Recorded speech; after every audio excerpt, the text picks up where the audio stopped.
I think we did it. What is going on, everybody?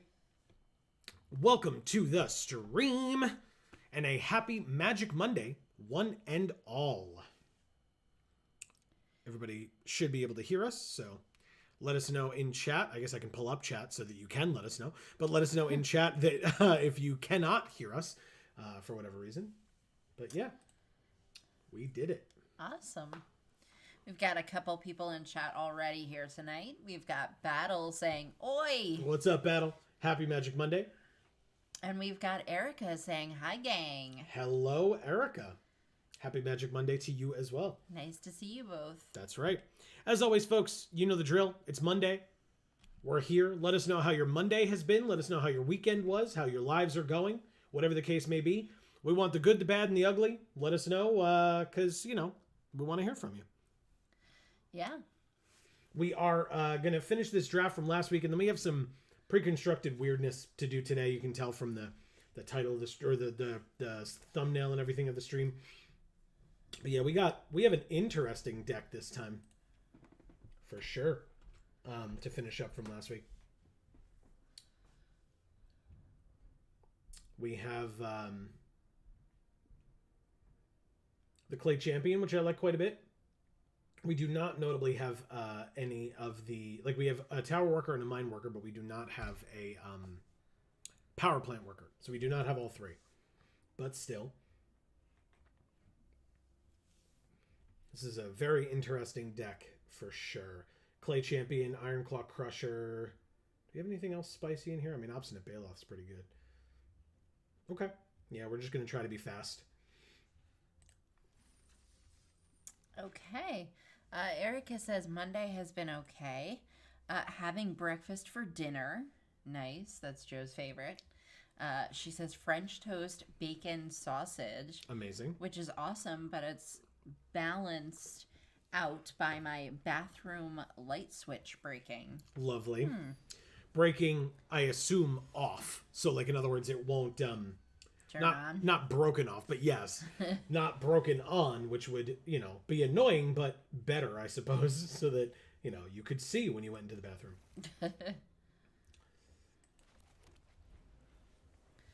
I have one of those little battery operated tap lights in the bathroom. So that's what I use when I go in there, and I don't want to turn the whole light on because it's very loud because the fan comes on automatically. She says it actually is broken on. Okay. That could either be a good or a bad thing, for sure. Well, it's a bad thing, but it's something that I feel like you can deal with better than just not having light in your bathroom. Mill 4 cards. Love it. Hey, I don't have enough to use you. What? Oh, artifact or creature. Gotcha. All right, well, we're kind of screwed. They removed our only creature. The classic Precursor Golem Deadly Riposte. So good. I love it. All right. Even if we draw our fourth land, which we did not do, we're going to pass. And then they're going to attack, hopefully with all three. But if they attack with one of them, we'll still use this because we have a second one. Blitz Automaton, eh? Oh. I'll take 3 damage. They're going to attack us for 12, and they're going to feel real smart about it. And then I'm going to feel real good when we gain 6 life in the process. Thank you, thank you. Yes, I would like to copy it on that target. And on that target. And the third, please. Nice. Oh, yeah, that feels so good. Yeah, that is nice. Yeah, I mean, they should. It's the best thing. It's my favorite thing to do in this format, and this is not my first time doing it. In fact, the last time we did it was on Ben Stark, I think, during the preview stream or the early access event. That is super funny. All right, well, we could prison sentence, but I don't think we need to. We could just kill it with this, and I think I will, because we have literally nothing else to do until we draw our fourth land. So, pass.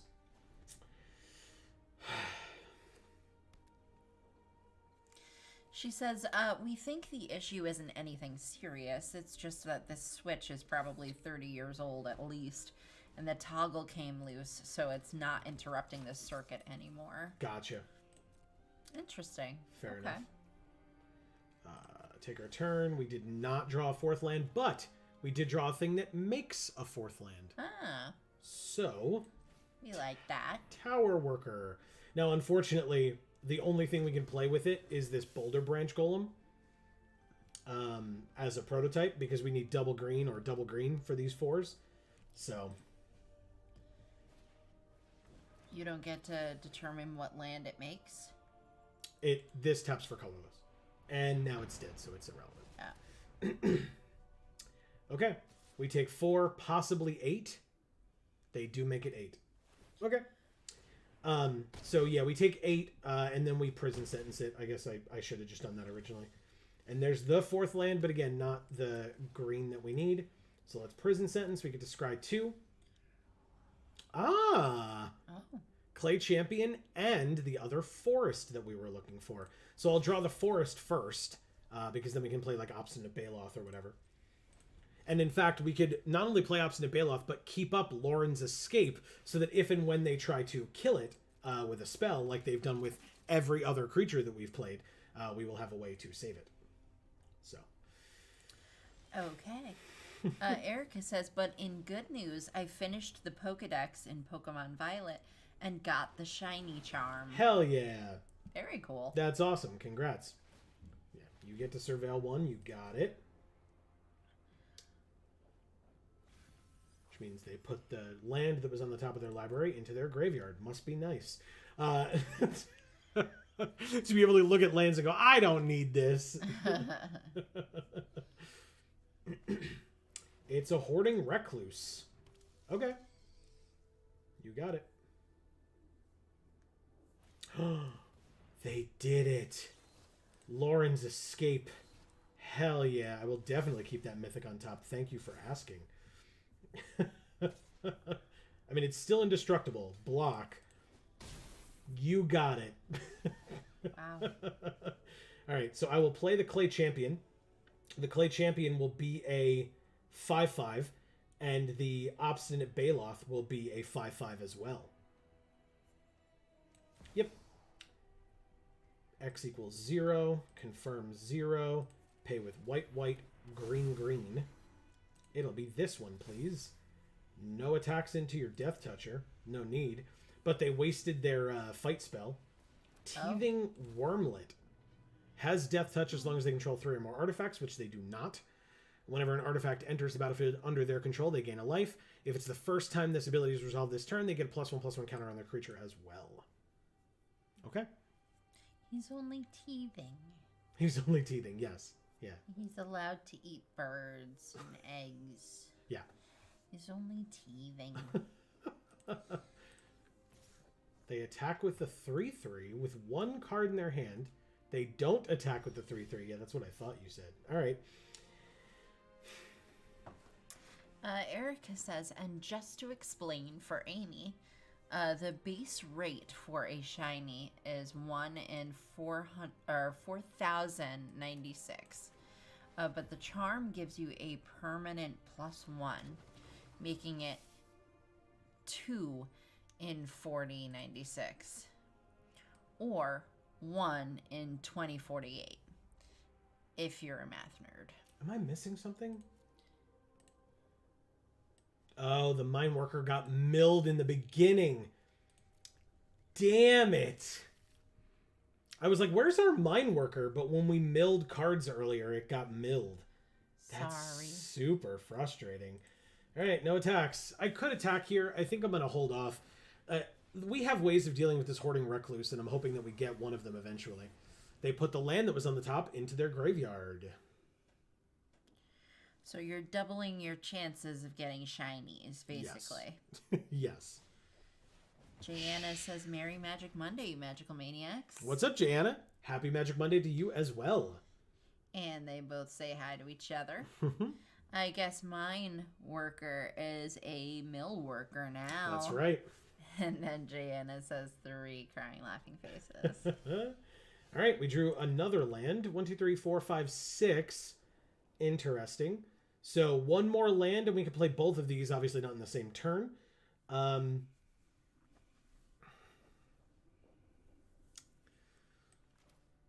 guess for now we just do this, and then tap this and this, bluffing another Lauren's Escape.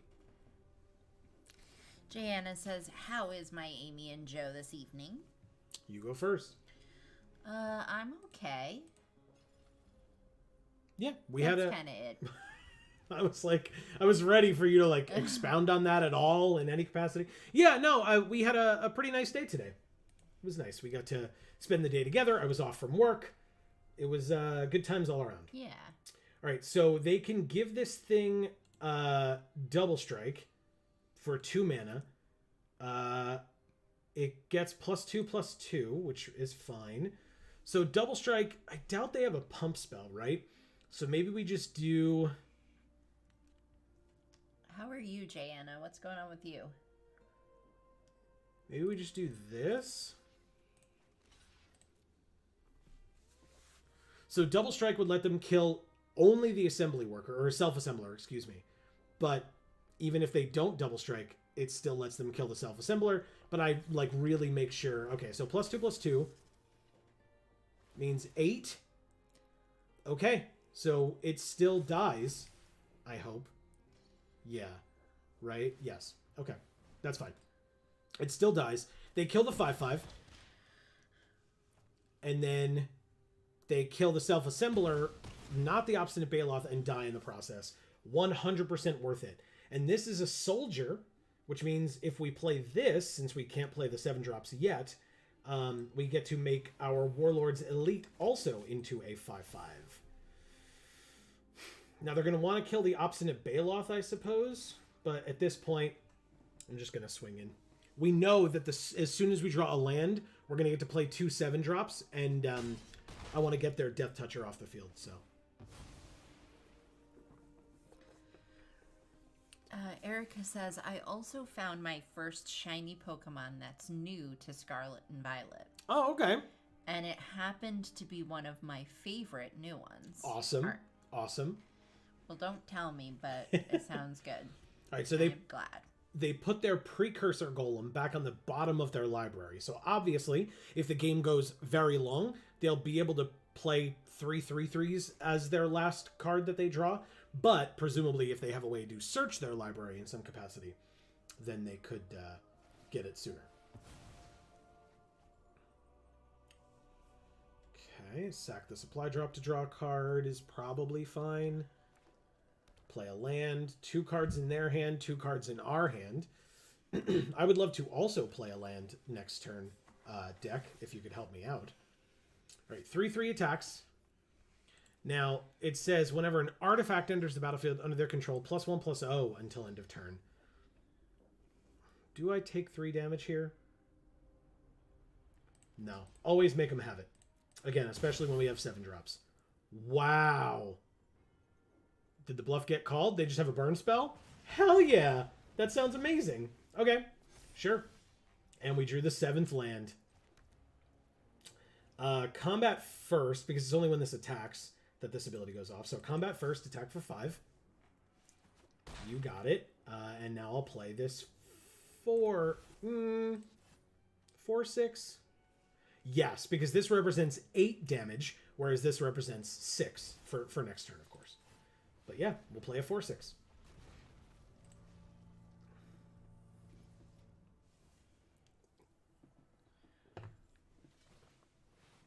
Ah, it's an 8/6. Holy crap. Okay. Well, still, don't play the land. So they're going to kill the Iron Claw Crusher and take... Oh, it's Teething Wormlet's got Death Touch now. So they... Interesting. Okay. So then I guess we just play this and don't attack. Okay. Dropping an 8/6 is a pretty good way to get me to stop attacking this turn, I guess. Yeah. Tapped unless they pay 3. They pay 1, 2, 3. Erica says it was also really freaking tiny on the overworld, so the fact that I found it is a major miracle. Nice. A minor miracle. But still, really nice.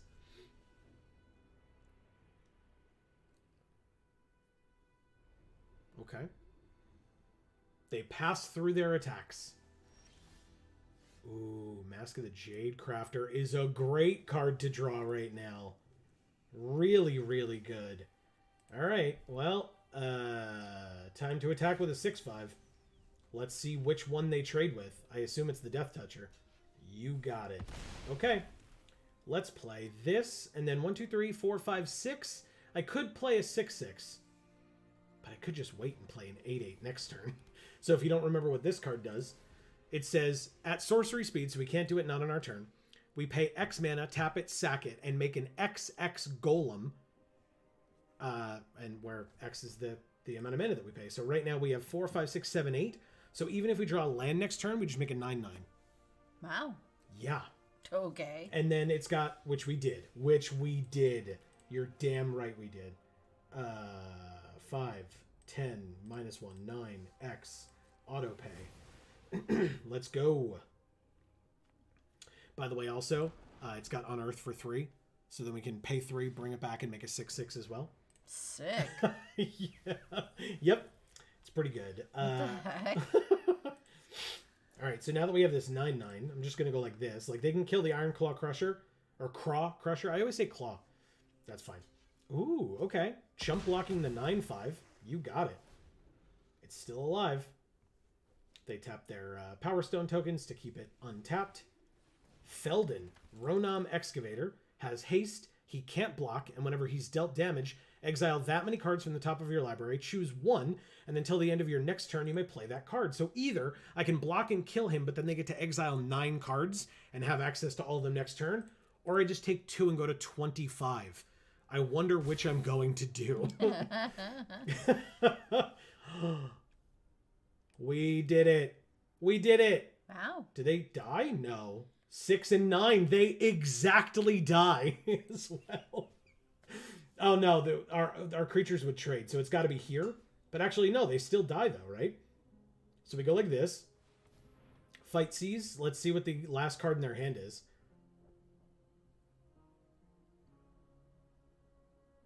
Maybe? They said nice. Thanks. And then attack for exactly 15. Kill you? They surveil 1. Gotta just see what that top card would have been. It would have been a land. Deadsies. Thank you, Barracine. That's a C, not an E. So it's like Barros Inc. or whatever. Oh, okay. Something like that. I was thinking it was like kerosene with a B. So Erica, you mentioned, without giving anything away about the Pokemon that you got, because I probably wouldn't even know what it is either, to be honest with you.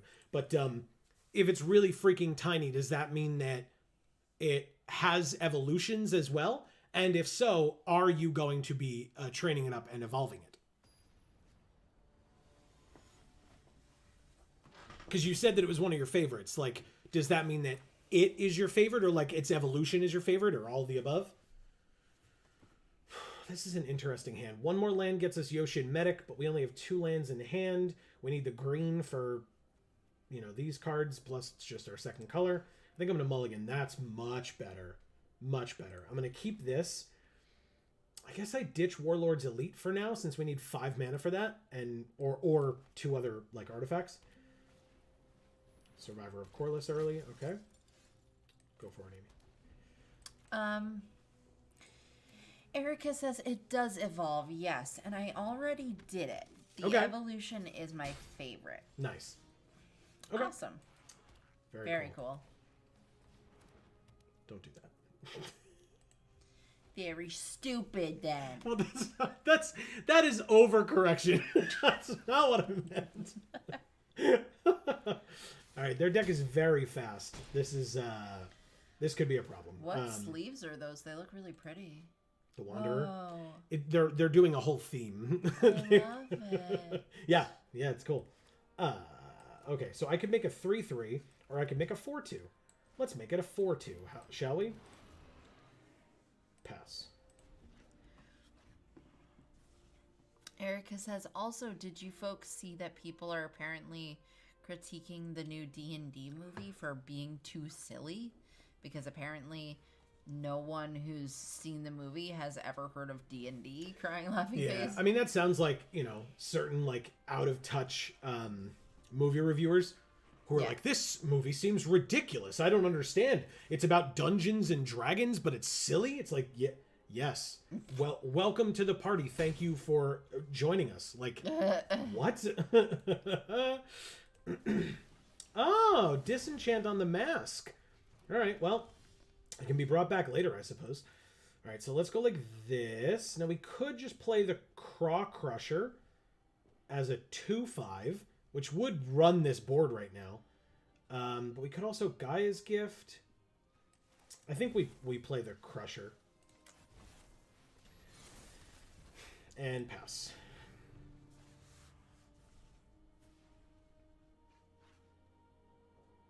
This music is beautiful. Usually we don't wear headphones for this. No. I'm surprised you put it on. Good, I'm glad you're enjoying it.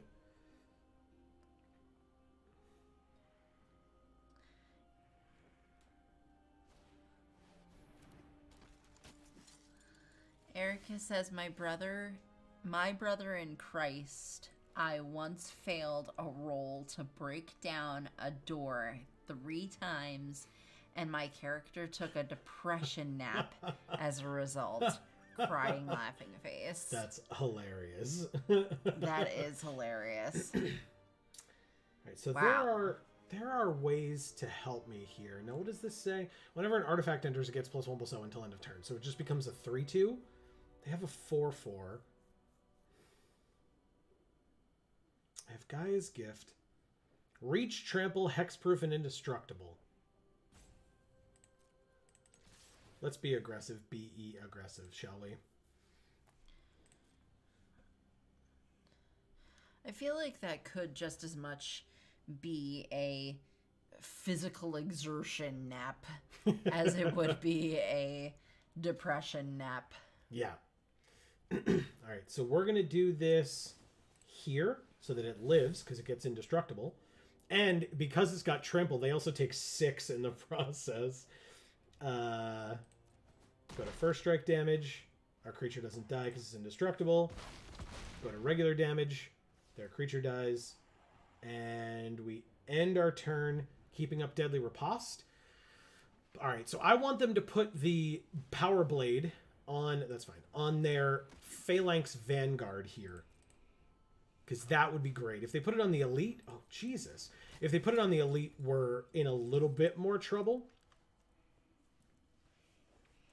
She goes, this dragonborn barbarian couldn't break down a wooden door. She had a crisis of muscle faith. Nice.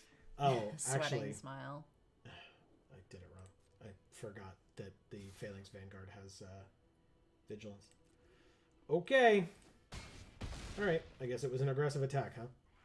That's what I get. Pass. Hey, a medic. That'll help. Medics do help. Right? Pass. All right, so 1, 2, 3, 4 attackers on their side, 3 blockers on our side, plus Deadly Riposte to kill something if we, like one of the Spectrum Sentinels or whatever. Ah, a flying creature. That is a huge problem. Huge problem. Okay. Yeah, they passed. Thank God. All right, Tower Worker. Pass as well. All right. Eventually one of us will draw removal, I imagine.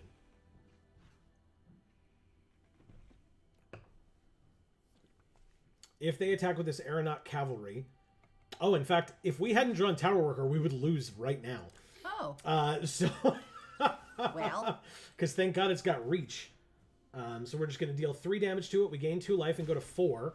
And then we go to blocks and we trade our Tower Worker for their Aeronaut Cavalry. Or at least attempt to.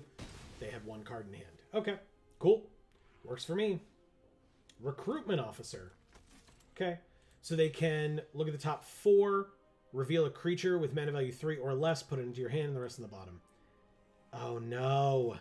We only have 6 Do I just play this and gain 3, or do I risk it and pass? Top 3 creatures, 5/5, 4/2, and 2/1 means we take 2 but gain 1, so we go to 3. Maybe I just make a 3/3 this turn. Yeah, let's hope to draw a land next turn, and we'll just make a 3/3 this turn. Okay. It's something else to do. Erica says, "Oh, I suppose I can tell you about my episode this morning. I was like entirely overstimulated by negativity on social media and broke down." No. Yes. I get overstimulated by negativity very frequently. But it's not from social media because I'm just not really on it. Oh shit, it's Surge Engine. That's very bad. Okay.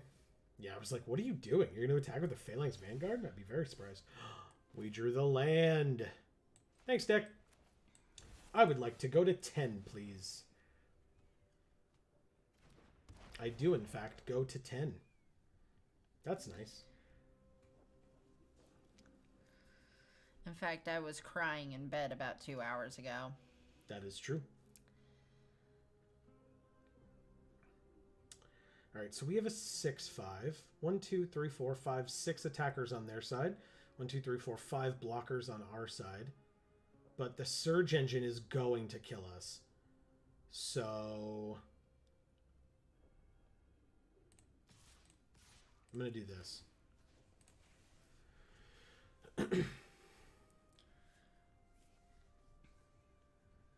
Yeah, I'm definitely going to do that.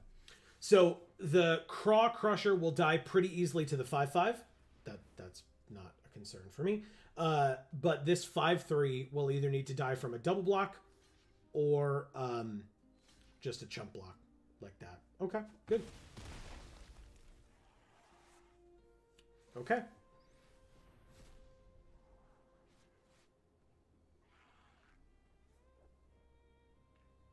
They scry 2 and put them both on the bottom. Unknown card off the top for them. We're both top decking at this point, but they have Surge Engine.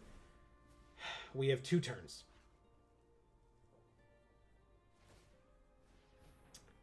We still have 2 turns. It did not change the clock. We are at 3. Thopter Architect. We lose? We lose. Surge Engine is a very good mythic. If we did not top deck removal there, we were going to lose. And now we do. Because we gain 1 life, go to 4. It's completely irrelevant. So we could play this. There's no reason to. Let's do our Desperation attack. It's possible they could block wrong, right? And just lose. I mean, technically. Not blocking at all, sure. But any blocks at all. It's 1 damage, right? So kill the 2/1. And play this. And then concede. Oh, it didn't pop up. All right. And concede. Thank you, Shadow Shade Wolf. Good job. All right, that's our second of 3 losses, I believe. So we still can play more with this deck. Yeah. We're at 3-2. Sure, let's keep it going. Erica says there were people yelling about shiny Pokemon being too easy to get and not as cool anymore, and people talking bad about my favorite video game and Magic Twitter being itself, so I just cried. LOL. Okay. I mean, I get you. I mean, you mentioned the shiny thing before. That's like for people who have been doing it for a while, if that really has lost its luster for you, I'm sorry. Like, not for you, Erica, but for them who are saying this. Sorry, I guess. Like, I'm not actually sorry because, you know, you can still find shinies on your own. And, like, the age of the internet being what it is just going to make anything that's special like that not be as special because you can just go online and see it. And for some people, And so those people are going to be like, oh, well, I already know what they all look like. It's like, yeah, because you sought it out. Like, if you didn't go online looking to find out what they looked like, or seeing all these people doing shiny hunt streams and things like that, then yeah, like, it would be special for you still as well. That's a good point. Um, Marcus says, I was hoping to see Harbin from their deck. from whose deck? Oh, I guess our opponent. He's a great aggro commander. Okay. Next to damage, they just take it. Okay, cool. Then I guess I'll play the Architect. Shadow Shade Wolf. Yeah, we're not quite... Ooh, thank God we have this shoot down. We do have 5 mana, though. Maybe we just... No, we just do it. Exile your 4/4. Swing for 3. Erica says, hi, Marcus. Yeah, what's up, Marcus? Happy Magic Monday. Yeah, we're not in... Whatchamacallit? We're not in the event yet. We're finishing up our draft from last week still. And then we'll go into the Brothers event, whatever it is. They revealed 1 artifact. Okay. They have a 1/3. So let's go to combat and attack. They take it all, huh? Okay. Works for me. Let's play a self-assembler. And give something flying, irrelevant. And go get... I think... Mine Worker makes... No. Maybe it's Tower Worker this time. Mine Worker we can get later, I suppose. Hopefully. Yeah. Can we just agree that this is a bad card? Like, why have this? If your splash is that bad, don't use it? Maybe I'm wrong. People can let me know if you disagree. It's just so weird to me. Self-assembler. And so they go get... another power plant worker. Okay. Obstinate Baloth. Good draw. And we can keep up Lauren's Escape if we do that. All right. Combat. Marcus says, sup, folks. Right, We're doing okay. They try to trade them off. That will happen. Because then I can play the Baloth this turn, basically. Oh, they have a Lauren's Escape of their own? They do not. Okay. Obstinate Baloth. Erica says, counterpoint, it's pretty and I like it. Exactly. Enter. Yeah, I mean, and again, like, let people have their own fun. Right. Like, it's none of your business if people enjoy things that you don't enjoy. Like, that's okay. you can just shut the hell up about it. Like, it's none of your business, but also, like, why do you care at that point? Sure. But prison sentence, beautiful. I guess if, like, there's nothing you like, then maybe that's why you care. Yeah.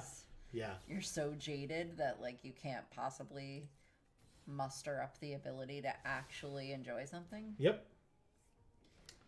And so you're not really upset about that thing. You're just upset about your own life. Yeah. All right. So we'll say no attacks this turn because their creature's indestructible. It would be literally the same thing that we just had our opponent do with us. Whenever it or another non-token artifact they control is put into a graveyard from the battlefield or into exile, create a tap Power Stone. You got it. No attacks. We take our turn. We drew a Disenchant.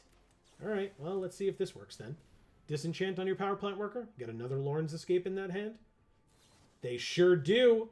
Amazing. Okay, we'll get there eventually, folks. We will get there eventually. So yeah, since we're not going to be dropping any supplies or whatever, we'll just go like that. Oh. Okay, yeah, I guess I'll give the Obstinate Baloth flying. Now I can attack. Sure. Tower workers do have reach, but I'm sure they don't block. Yeah, beautiful. Okay. Land and Steel Seraph, not a mine worker. Fair enough. That gains flying. Lifelink. Okay, they want to gain some life. I could understand that. They can kill one creature if I triple block here. They don't have 3 mana, do they? Oh, yes, they do. The Tower Worker. Silly me. No blocks.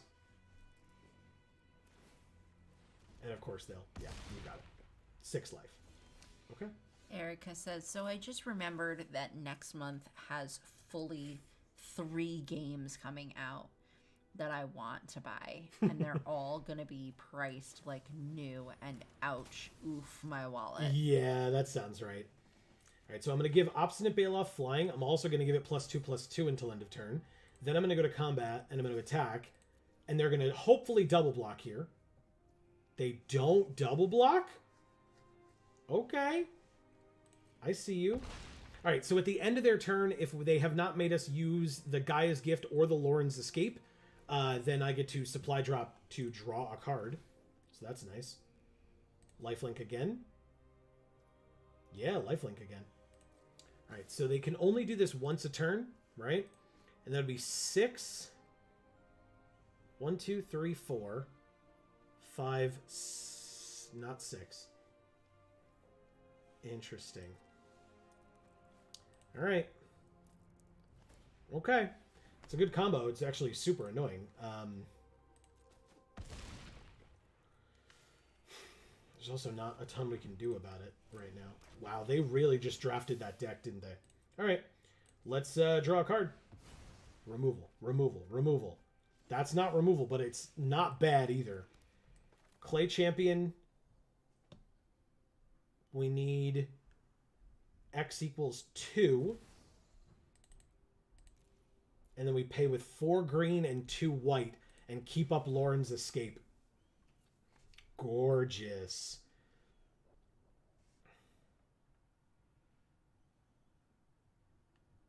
Up to 2 other target creatures you control. Mm-hmm. This can gain flying until end of turn. It can also get a +1/+1 counter, as can my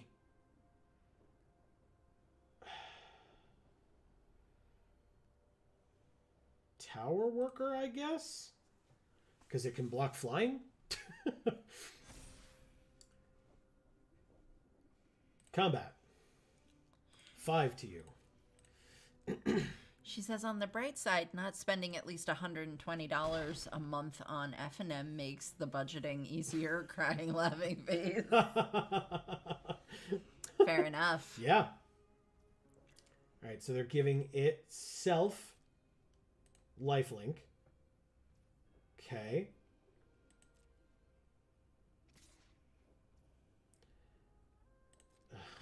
Okay.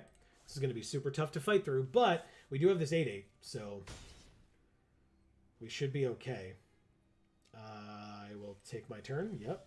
Oh, there it is. What do we do with this? +1/+1 counter on a creature we control against double strike until end of turn. But we don't have any artifacts, or do we? That creates an artifact. Do we win? I think we win. Okay. So... That card is so beautiful. I know. So Kayla's command, make a 2/2 artifact. When an artifact enters... Oh, no, it doesn't... Yeah, it does work that way. We're fine. Because even if it happens after the fact. So, yes. We make a 2/2 construct. It's an artifact. We put a +1/+1 counter on Clay Champion, which gains double strike. It then also gains flying. They have reachers, I suppose. But this gives trample. So, combat. Let's see how they block. They might just chump, and then they're screwed. Although we win at 3, 6, 9. They would only take 9 and go to 4. So, if they triple block, they live. If they single block, they lose. Trample and double strike. Amazing. Holy crap. Yeah. Thank you, ZZZZ. You were sleeping on that one.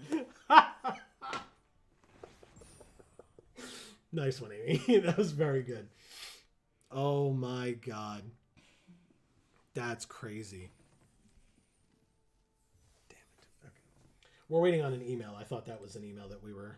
That might have been the email that we were waiting for, but it wasn't. Damn. It's fine.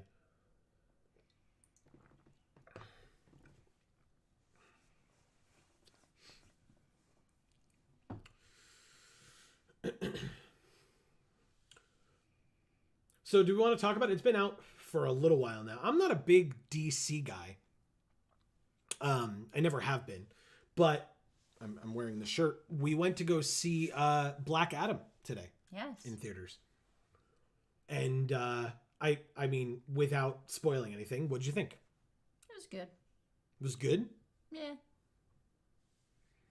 It was good. Yeah. I'm happy for The Rock. Like, super happy for The Rock.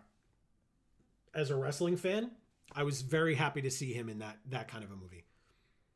That's kind of the extent of it, to be fair. Because, like, I haven't seen, besides the 2 Suicide Squads, I haven't seen any of the DCEU movies. Oh, I saw the Harley Quinn, the Birds of Prey movie as well. But this hand is bad. We can't play this because we need double white. We can't play this because you have to tap 2 other things. We can't play this because we won't have any creatures, and this costs 5. Mulligan. Much better. Okay, much better. Epic Confrontation has to go to the bottom? I think so. That's unfortunate. Oh well. We're playing against Tommy P.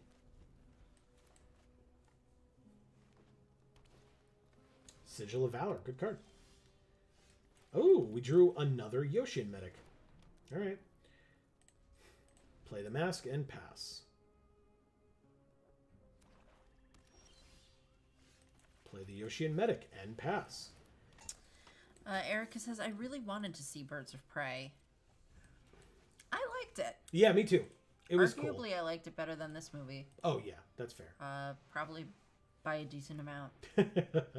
Yeah. Okay, so let's play this. Guess we just go to combat and attack for 1, gain a life. Sure, it's a 2-point swing. I will say the dialogue was a lot better in Birds of Prey. Yeah. And I mean, Margot Robbie's awesome.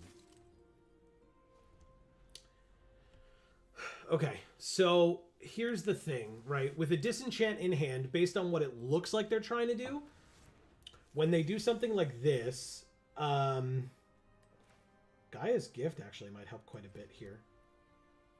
Combat. Attack? No attacks. Good job with the Hoarding Recluse.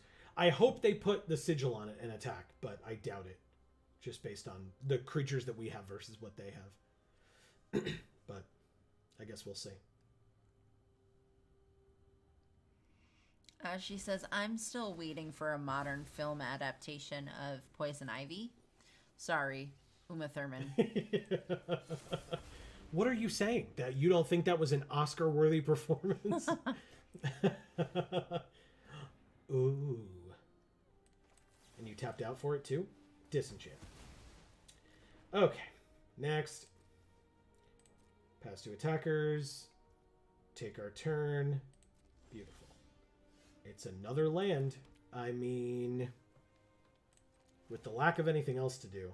5, 6. Okay. No attacks. I'll trade a 6/6 for a Death Toucher if I have to. Never mind. It'll just get exiled. Hey, Lauren's Escape. Land. That makes this a 4/4. Sure. Erica says, I like Uma Thurman, and I think she did a fine job, but I loathe the costume and basically everything else about that movie. Fair. What would you want the costume to be? Ooh, a Mask of the Jade Crafter. Would you look at that? They're stuck on 4 land, which is interesting. All right, so Sigil gets put on. We drew another land. We don't need it. So, combat. Attack for 4. Disfigure? Which figure? Oh, yes. It happens. It's a 2/2. Now what? Now you block? Yeah, you do. Gaia's Gift. Thanks. Zzz, got him. It's my Spidey friend. Yeah, well. It put our disenchant on the bottom of our library. Wow, that felt real good. And now we just have a 5/5 token that if they try to target it again, we just give it indestructible again. Look at their sleeves. Oh, they're so cool. I love them. Yeah. Wow. Urza assembles the Titans. That's really cool. Yeah. It's very cool. Erica says, how I do it depends on whether she's the villain Okay. or if she's an anti-hero thing. Sure. With Harley and Ivy as the protagonists. Gotcha. All right, let's see if they offer this trade. They do. I would like to make it a 7/7, please. Do you allow me to do so? Hooray! End my turn. All right, I have 4 mana. I can draw a card at the end of their turn as well. They have 5 cards in hand?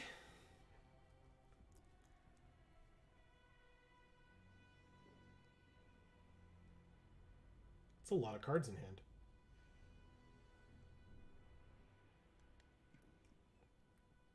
These Yoshian medics will get to attack again. That's my goal.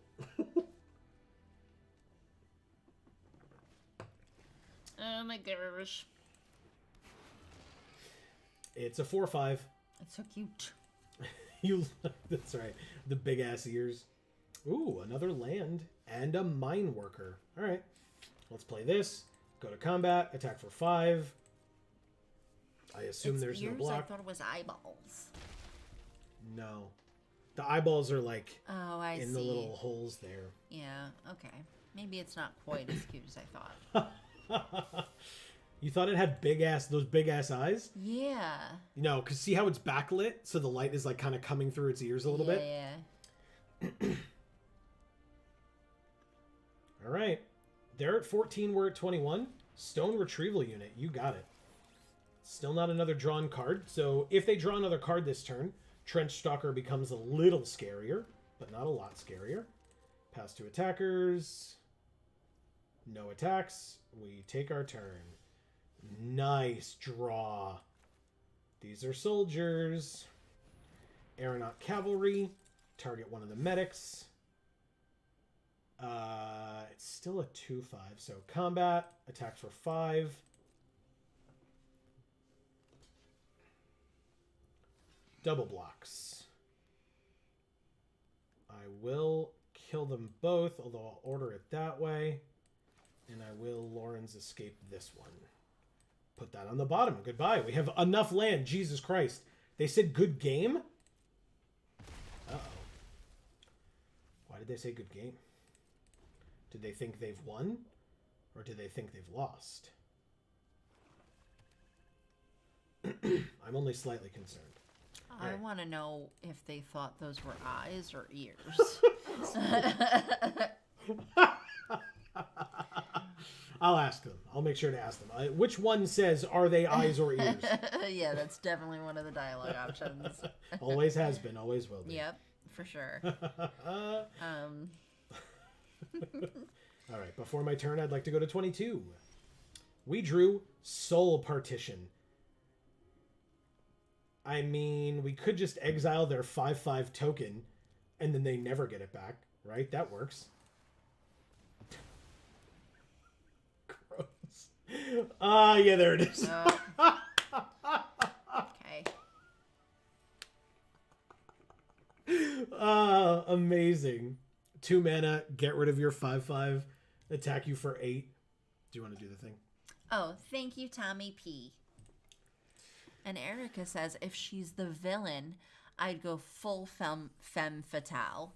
A tight dress with a slit up one leg, except the dress is clearly made of leaves and moss and thorny vibes. On her arm, like elbow-length dance gloves. Nice. She says, if she's protagonist, a lot simpler. White t-shirt that shows a little midriff with a Venus flytrap on it. Okay.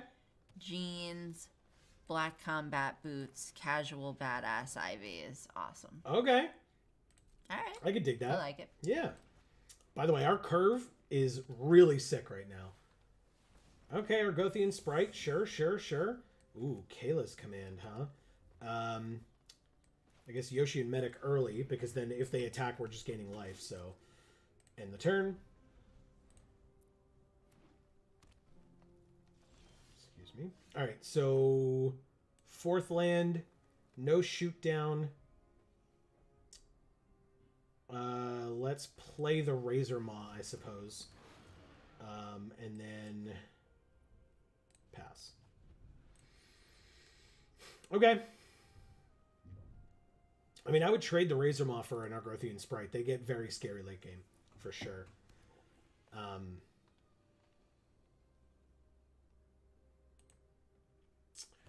So we drew a 5th land this turn. I guess if it was a Plains, we would decide on Kayla's command, I suppose, but...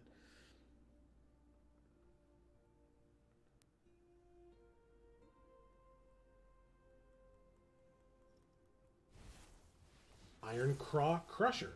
I know that card. Land. Let's exile your Crusher. And then offer the trade. I was like, yeah. You're kind of in a no-win situation there, because like you lose your Sprite. We mill 1, 2, 3, 4. That was a fair amount of removal in those 4 cards. I'm not a huge fan. The Razor Maw died. The Razor Maw did die, yes. But he did so to kill this thing. Whatever. Not worth it. Okay. I mean... Make a 2/2... And make our Medic a 2/5? Does that make sense? Oh, no, it doesn't. We just make a 6/6 right now. Okay. Ooh, I could go for like a hot brownie right now. Okay. Fresh from the oven. Okay. It's a lot of that. Okay. Sure. Liberator. Block. All right, I'll gain a life. Sure. Thanks. Erica says, I have a lot of opinions about Ivy. She's my favorite DC character, but I just want them to do more than make her a thirst trap, you know? Of course. Marcus says, brewing Bant soldiers. Perry The Pulverizer. Pulverizer as commander. You remember him? He was the rhino that we read the story about in New Capenna. That's awesome, Marcus. Really cool. I like him. Oh, well, I mean, I was going to use this Deadly Riposte on it, but since we drew this one, it's going to have to be this one, isn't it? Bye, Liberator. All right, 4 mana means that we just go to combat and hold up Deadly Riposte, I guess, just in case. They play something with paste and attack us. They're mono green. I've seen a number of mono-colored decks in this format that are good, like real good. Okay, that's a very scary creature that they just played. I'll take my turn. We drew Epic Confrontation. That's not enough.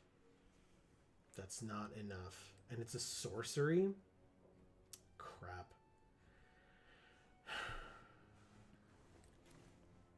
That's not enough either.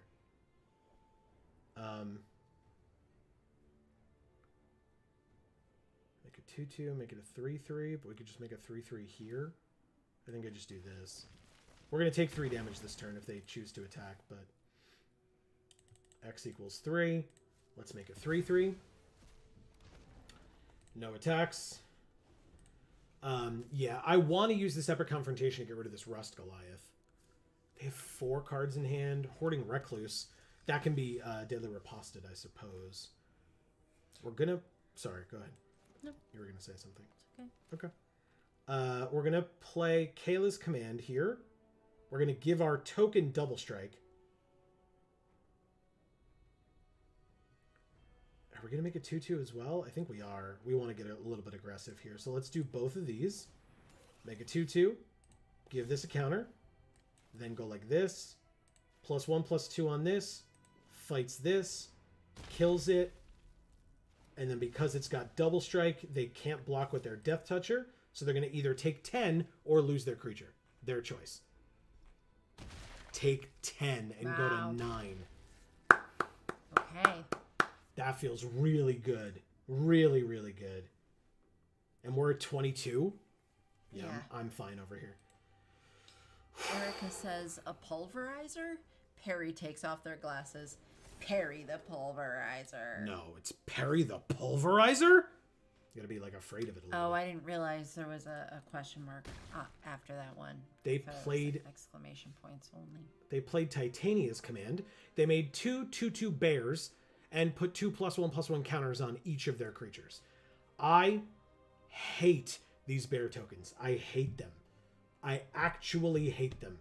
Bears don't look like this. That is a human. Like someone drew a human with like human arms and just made it a bear face. And I don't like it. That's not how bears look. It really bothers me. Yeah, like on a deep like level bothers elbow. me. It's very upsetting. Yeah. All right. I mean, sure. I'll offer the trade. You're at 9, so I'm sure you'll take it. You're damn right. Okay, good.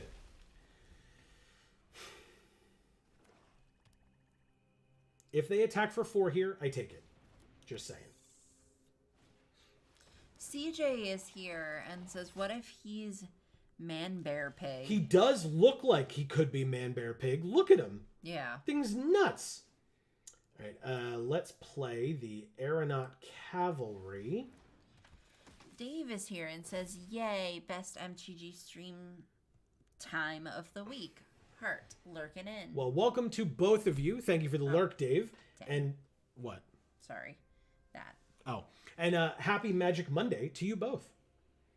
I'll say no attacks this turn. This is getting a little scary on their side, though. I won't lie. A little scary. Yeah, thank you guys for being here. For sure. Marcus says Rune is the only other choice, and the Flicker deck has been done to death. Hell, David has one. I want to use all these new soldier support cards from Bro. Gotcha. Nice. Okay. How are we gonna do this turn? Let's attack with this 6/5, shall we? And see what happens.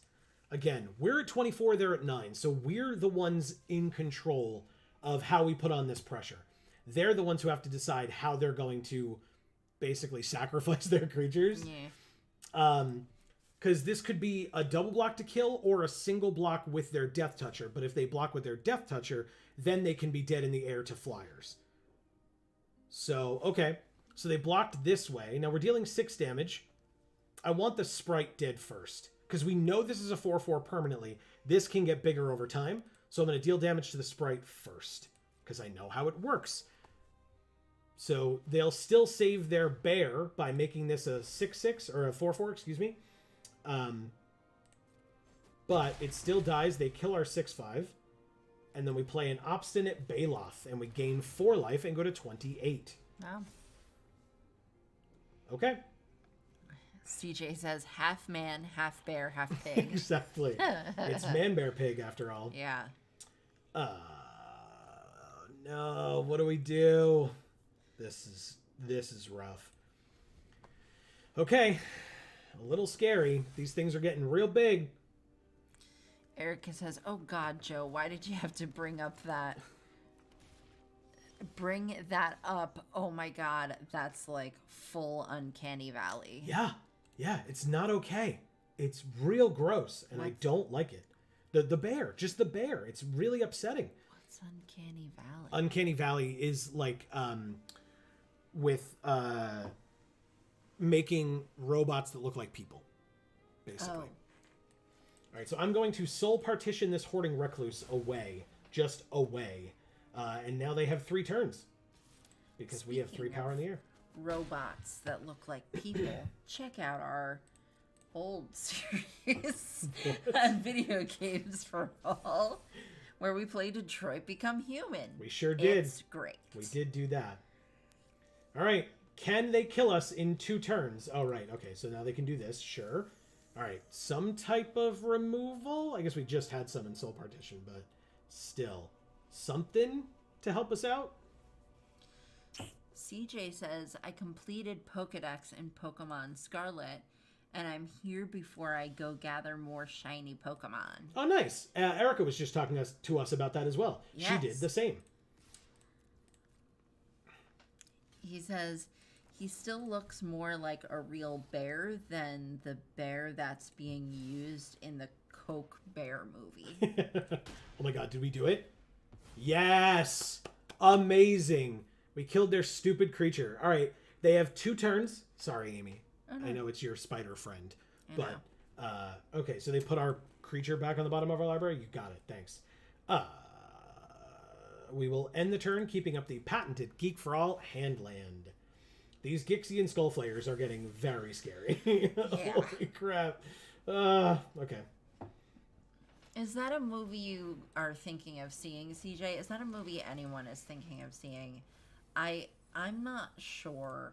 Wow, they milled really good cards. They take the Gnarroot Pallbearer. You got it. Okay.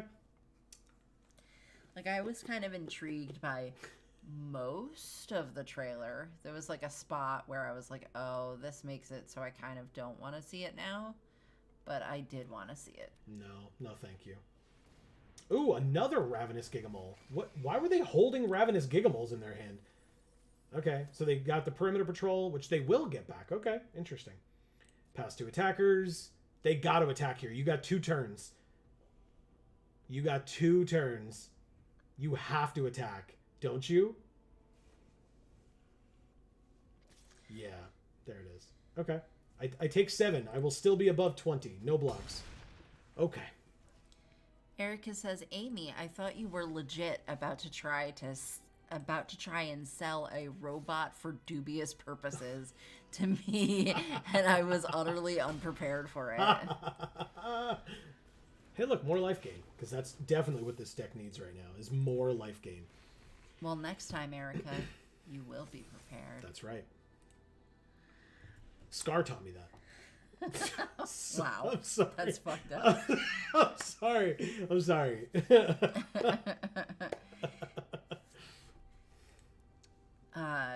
CJ says... Sorry.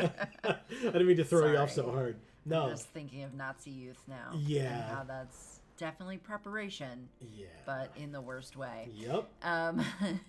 CJ says, I didn't know they were going to make a meme movie about the most dangerous apex predator on the planet. So it is true though. It's based on a true story. That actually happened. I mean, not the like going on a rampage thing, but there was a bear on cocaine one time. It was a real weird situation. All right, so we're going to do this because they're dead next turn and they know it. So this is their desperation attack. I'll gain 2 life, go to 23. Then I will block here and gain 2 more life and go to 25. Their biggest creature is a 9/8, so I block there. They have an 8/9 as well. I'll block there. And then I block there and take 6. And go to 17, 19. Okay. Okay. They're at 3. We know what they have. Perimeter Patrol. Not worried about it. We draw land. Combat. Attack for 3. And the game is over.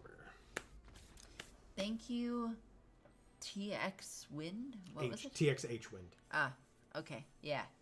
That. Yeah, that. What he said. No. Amazing. CJ said, I saw the trailer yesterday at the movie theater and I was in disbelief laughing. Yeah, it's a thing. I was not laughing when I saw it. I was just like, no. It's the rubber match. Oh. We're at 6 out of 7 wins. Ow. And 2 out of 3 losses.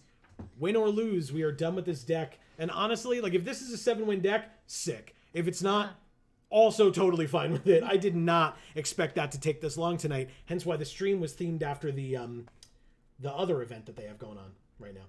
So, oh, our only 2 creatures are 4 drops and we have 3 land. See, Holland is here and says, made it. Nice. Welcome. Nice. Okay. This is much better. Much, much better. I will put the 7 drop on the bottom. How are you doing, C. Hallen? Yeah, happy Magic Monday. Erica says, I've never seen The Lion King, but I assume that reference was very funny. Yes, it was. For sure. You should see The Lion King. That's like one of the ones that I would definitely say you should see. Disenchant. Amazing. Okay. Actually, The Lion King was the first movie that I ever saw in the movie theater. I was 5. Wow. 5? Was I 5? Don't I ask me. believe I was 5. The Lion King was the first movie that I made out with a girl to in someone's house during a birthday party that we were having for someone. That makes it weird. Does it? Yeah, it was definitely weird. It was definitely weird for That me. it's the first movie I saw in a movie theater, and it's the first movie that you watched while making out with someone. It's true. It's true. But again, that was not my first time seeing it. No, obviously. It just, yeah. Well, the first time I saw it, I was a child and was not making out with anyone because I was a child. There's no need to make it weird. Just I feel like we already got there. Oh, yeah, I agree. I wholeheartedly agree. CJ says, I'm most likely not going to see that in theaters. Maybe if Alec and the others want to do a watch party for it, I will. Look, that sounds like a blast. Like, that's definitely the kind of movie where if you're not seeing it with friends, I feel like you might be doing something wrong. Right. Again, no judgments if people do decide to do that. That's not what I'm saying at all. Right. But still. But I feel like that's a great movie to just like sit on the couch and just laugh as freaking loud as you want to, you know? Yeah. Where maybe if you're in a movie theater, you don't necessarily feel like you can do that. Yeah. All right. Based on what they have on the field right now, I'm just going to play this right now. And I'm going to give our lifelinker double strike. And I'm going to swing. Because they literally can't kill it with what they have on the field right now. So, chump block makes sense, and we only gain 2 life instead of 4, or they just take 4 and we gain 4. But I imagine the soldier chumps here. I guess I could be wrong, but I imagine you chump with it. No, okay. Take 4, we gain 4. I like it.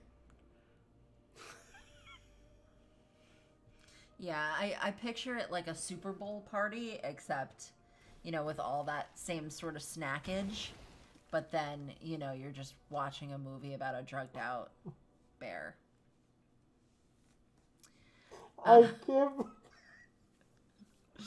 First of all, it took me a second to decipher that, but I 100% get what Erica just said there. Okay. If you're confused, I can help you. Okay.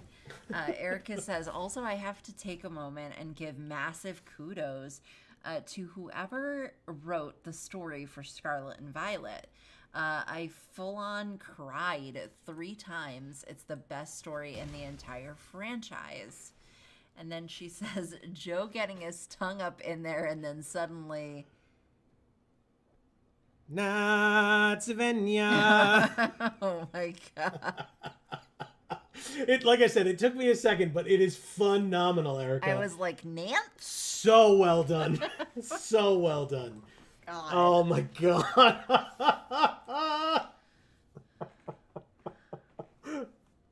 Erica, I love you, but sometimes I hate you. I never hate you, and that's hilarious. Because the next time I hear that song, what am I going to think about? I'm going to think about Joe's tongue in somebody's mouth. If by somebody you mean you know who it was. There's only one other girl that I made out with besides literally you. There's only one. And you know her quite well. Okay. Then it's not as bad, I guess.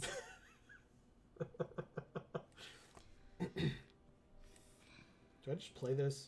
We don't have another soldier, but like, of all the things, could just play this 2/3, but this is a flyer, so it blocks. So yeah, we do that. I just didn't assume that. You didn't assume what? That it was her? That the person that you were making out with was somebody you were dating. Oh. I think you highly overestimate the number of women I've made out with. Clearly. Because clearly the number of women I've made out with is higher than yours. Okay. C. Holland says, feel like I just walked in the middle of a conversation. Yes, you did. Oh my god. People keep playing Precursor Golem while I have amazing methods of removal in hand. So good. Yes, I take 6. No blocks. Marcus says, agreed, Erica. All of the characters feel like real people. Nice. And Erica says, did you Hakuna her tatas? Yes. We were in a room full of other people, so no. But at another time in our dating life, I suppose, yes. I guess I play the land just because... Yeah, it doesn't matter. That's fine. Yeah, because if we draw like a 6-drop or whatever, we would still be able to do it. So, combat, I suppose. We are winning this race, so I'm not going to sit back and be like, well, I'll leave it back on blocks. Like, no. Not at all. Good. They are at 11, we're at 18, and we're technically gaining 1 life a turn. So, like, if they're attacking us in the air, they're hitting us for 1 a turn, because we're just going to gain the life back. Plus, we have the Tower Worker. I don't know why I... Did I have the Tower Worker before when they attacked and I just didn't block? Because if so, I'm kind of dumb, aren't I? Alright, so they're going to re-equip onto something else this turn, I think. Wow, they're really trying to go hard with this perimeter patrol. I mean, you're going to hit us for a fair bit of damage, but... Okay, so pass to blockers. Erica says, you underestimate how far I'm willing to go in public. Alright, so we go to 10. But then at the end of their turn, we go to 11. Ooh, Giant Cinder Maw. Well, if we can't gain life, I might as well do it now. Okay. You got it. 11 to 11. Burrowing Razor Maw. That's a good one. Okay. Hell yeah. Alright, Burrowing Razor Maw comes out. Combat, attack for 3 in the air. Oh, I guess they can give something flying, right? The Cinder Maw. I said Razor. Oh, this is Razor Maw. This is Cinder Maw. They're just, look, they're just sitting across the battlefield from each other. Yelling or smiling, whatever you want. Maw versus Maw. Exactly. But theirs is going to fly, which is a little unfortunate. Also, how are these equivalent cards? This card is insane. It's a 3-mana 4/3 trample. Players can't gain life. This is a 3-mana 4/2, and when it dies, you mill 4 cards. How is that equivalent? It's not. It's not. They're not in a cycle. That's a terrible cycle. Erica, I got kicked out of somebody's house once for something similar. It definitely wasn't public. Ooh, but they reacted like it was public. Let's put it that way. All right, let's see what they do about this. Chump block. Oh, not chump block. They could double block, I suppose, and kill. They don't. But we kill this thing and then gain some more life, which is awesome. Okay, good trades, good trades. Obstinate Baloth. End the turn. Yeah, I just wanted to get rid of that stupid trampler. And of course, that's the moment that Matt comes in. Hi, Matt. He said, oh my God, hi, guys. What's up, Matt? Happy Monday.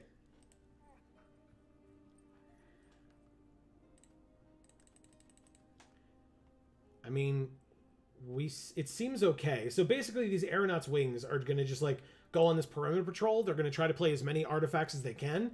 And then hopefully we're going to just be able to kill them on the crackback. Like, that's kind of my goal.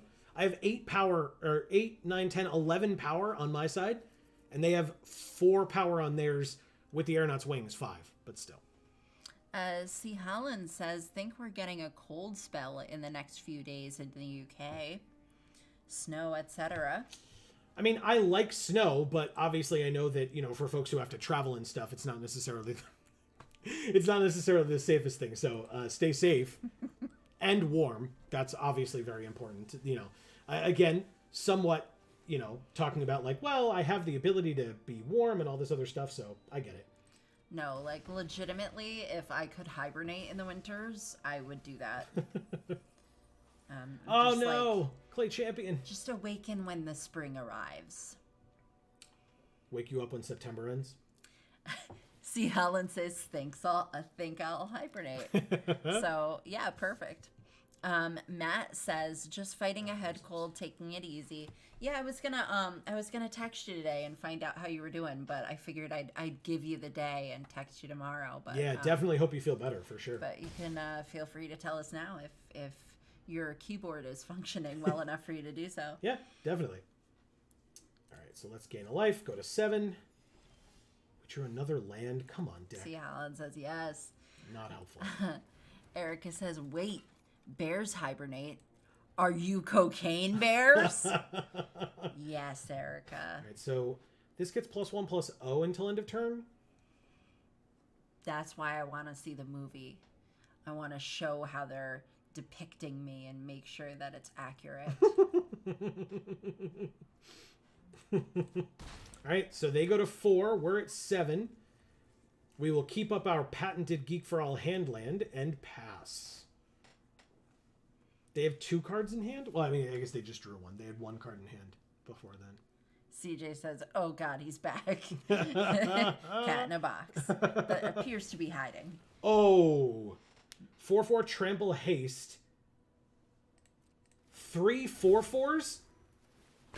I don't really know what I'm supposed to do about that. And of course, our mythic got milled. That's super unfortunate. Oh, and the perimeter patrol. Yeah, we're screwed, man. Okay, we're at 7. We have to block with everything we have. Oh my god. Do we win? What? Oh, it's trample? Hold on. No, it's trample. We lose, right? 4, 5, 6, 7, 8. We go to -1 and we die. In fact, with Mine Worker, we go to 0. But, You sure? yeah. Yeah, Okay. they all have trample. Because basically, if this did not kill us, we would kill them because they have no blockers for our Obstinate Bailoff and they're fully tapped out. But because all 3 of the 4/4s have trample, we block with the Thopter Architect, 1 gets through. We block with the Mine Worker, 3 gets through. And, Oh. they have us dead if they attack here. But I think they are rethinking it because, yeah, okay. Wow. Interesting. Matt, look at the cute dog. Right over here on the right-hand side. All right, pass to blockers. So we're going to block...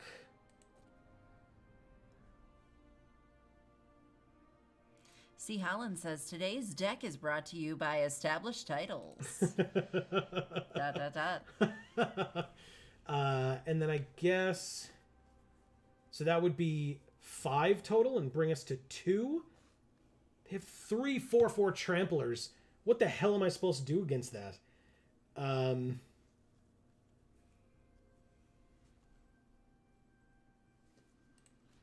Yeah, I guess we kill one of them.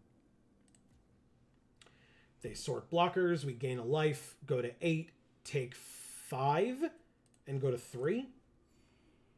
Erica says, I guess all caps get censored too, crying laughing face. Did it? I read Cocaine Bears. Okay, so here is a... Oh, guys. This is like tense as fuck. It really is. All right, so if we prison sentence one of the tramplers and don't attack, we still are alive. And we scry 2. Okay. They left back 2 blockers. They were actually very smart in that regard. But, yeah. So we scry 2. We put 1 on the bottom and keep the Crusher on top. No attacks. So now we have the 4/4 to block the 4/4, the 1/3 to block the 4/3, and we can take 1 from the Stalwart. What does it do? It has an ability, right? Oh, they can add mana. Okay. I don't care. CJ says, where are my grapes? All right. It's, again, scarier, but we're chump blocking no matter what. They sacked another or discarded another stalwart that they had. This is such a close game. We're both at 4. Ah! CJ says, Established Titles is also allegedly a shell company that doesn't do what it promises. I mean, that sounds about and right. planting trees for each title bought. Right, so they repurposed the Aeronaut's Wings to make that a 3-1, and we drew this 7-drop Crusher, which cannot block flying, and so we die. Oh, in fact, we don't even have 7. We don't even have 7 mana. So we lose. What a game. Wow. What a game. Thank you, Gloves for Foxes. Good game. God damn, that was awesome. Wow. What a way to end with this deck. Whether defeat or not, like, what a way to end with this deck. Yeah. And, I mean, look, we fought back against this Mythic. Yeah. This Mythic came down, and we still survived.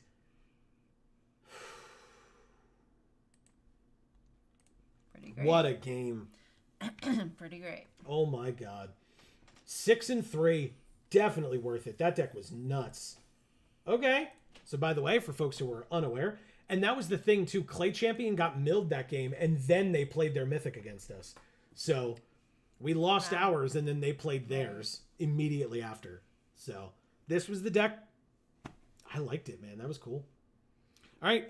It's 9:22. Let's see what these this, like, random event is. Oh, also, we were playing the Dirty 41, and we were playing 16 land in that deck, not 17. That's how you do it. Let's claim our prize. Nice. Okay. All right. Let's see what this event is. I don't know how I feel about this.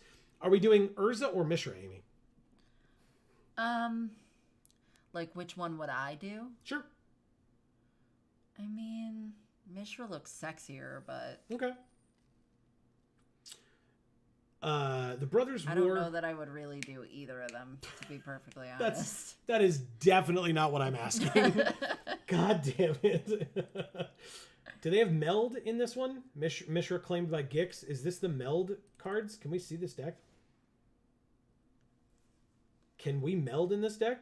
Because that's literally all I care about. They have Professor Onyx in this deck? Boo.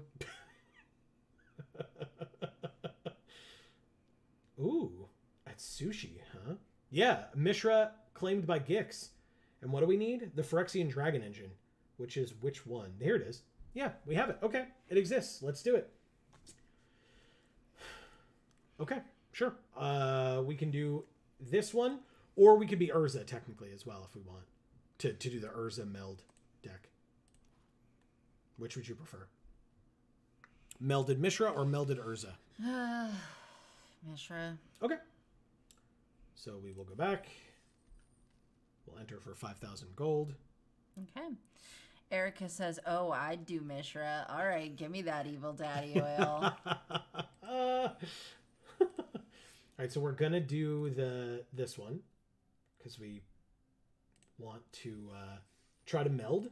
And then once we've melded, if we want to switch to Gix, like Gix seems like a really interesting deck as well. So I would play that one too. But C. Holland says, don't know if you'd consider playing Tavern Master on your computer game series sometime. Okay, give me a little bit of a rundown on what Tavern Master is. Yeah. That might help me out in terms of knowing whether I would do such a thing. Just... We probably would. I just am curious if you want to tell us about the game. That's all. All right, let's Thoughtseize. I'm not a Thoughtseize guy. I really am not. Oh. But are you a Footsies guy? No. Definitely not. I mean, that one seems important to you. I suppose. They have no mana. I don't know why they kept that hand. But okay. Wow, what a draw. Really? Okay, fine. Whatever. Get the hell out of here. What's their name? Veda? Yeah, I guess so. Turn a creature. Is that like Darth Vader but with an accent? Yeah. It's Veda! What is this? +1/+1 as long as you control another artifact. And this +1/+1. When it becomes attached to a creature, make a token that's a copy of it, except it doesn't have this ability. I mean... Ugh, my eye is twitching. I guess I should have played this if I was going to play this. But... oh well. Might as well do that. Goodbye. Erica says, Amy, that joke was incredible. What joke? What joke? What joke? I'm What joke? Wait. Did I miss it? Wait for Erica to answer you. Stop asking me. But you're sitting right here. No, I'm not. I'm a figment of your imagination. Turns out Amy's been the one playing Magic all along. She's been playing Magic and focusing on chat. She's actually the best streamer of all time. Joe, as you see him, is just a puppet that Amy has just been working this whole time with one hand. He's an illusion that I've created. He doesn't even exist. That's right. That's the absolutely right. footsies joke, obviously. Thank you, Erica. That's very nice. Whenever you attack, each opponent loses X life and you gain X life, where X is the number of attacking creatures. Okay. I forgot about it. It was so long ago. It was. For me, it was. Yeah, of course. Yeah. I've thought about so many more things since then. Oh, we have what? Blade Juggler has Spectacle. When it enters, it deals 1 damage to you and you draw a card. Okay. Well, Garna the Blood Flame, by the way, when she enters the battlefield, we can return to our hand all creature cards in our graveyard that were put there from anywhere this turn, and our other creatures have haste. But they are going to get rid of Mishra, but of course, it goes back to the command zone. Thank you. And now it costs 6. We drew Umbral Juke. Oh. Target player sacks a creature or a planeswalker, or we make a 2/1 Inkling with flying, Amy. Do you think he's the jukebox hero? Of course I do. That's absolutely what I think. Good. I've been looking for him. She has Flash. She's a 3/3 Flash. So I could kill Urza. Okay. That seems nice. Right? Seems nice to me as well. Killing Urza is good, because Urza's the worst. Yeah. Don't. Balls. Balls. Well, never mind. We can't do it anymore. Boo. Yep. Unfortunate. Oh, I guess that was an instant. I should have done this. Damn it, man. He could have been your jukebox hero. Now he's just a dude. Yeah, he sure is.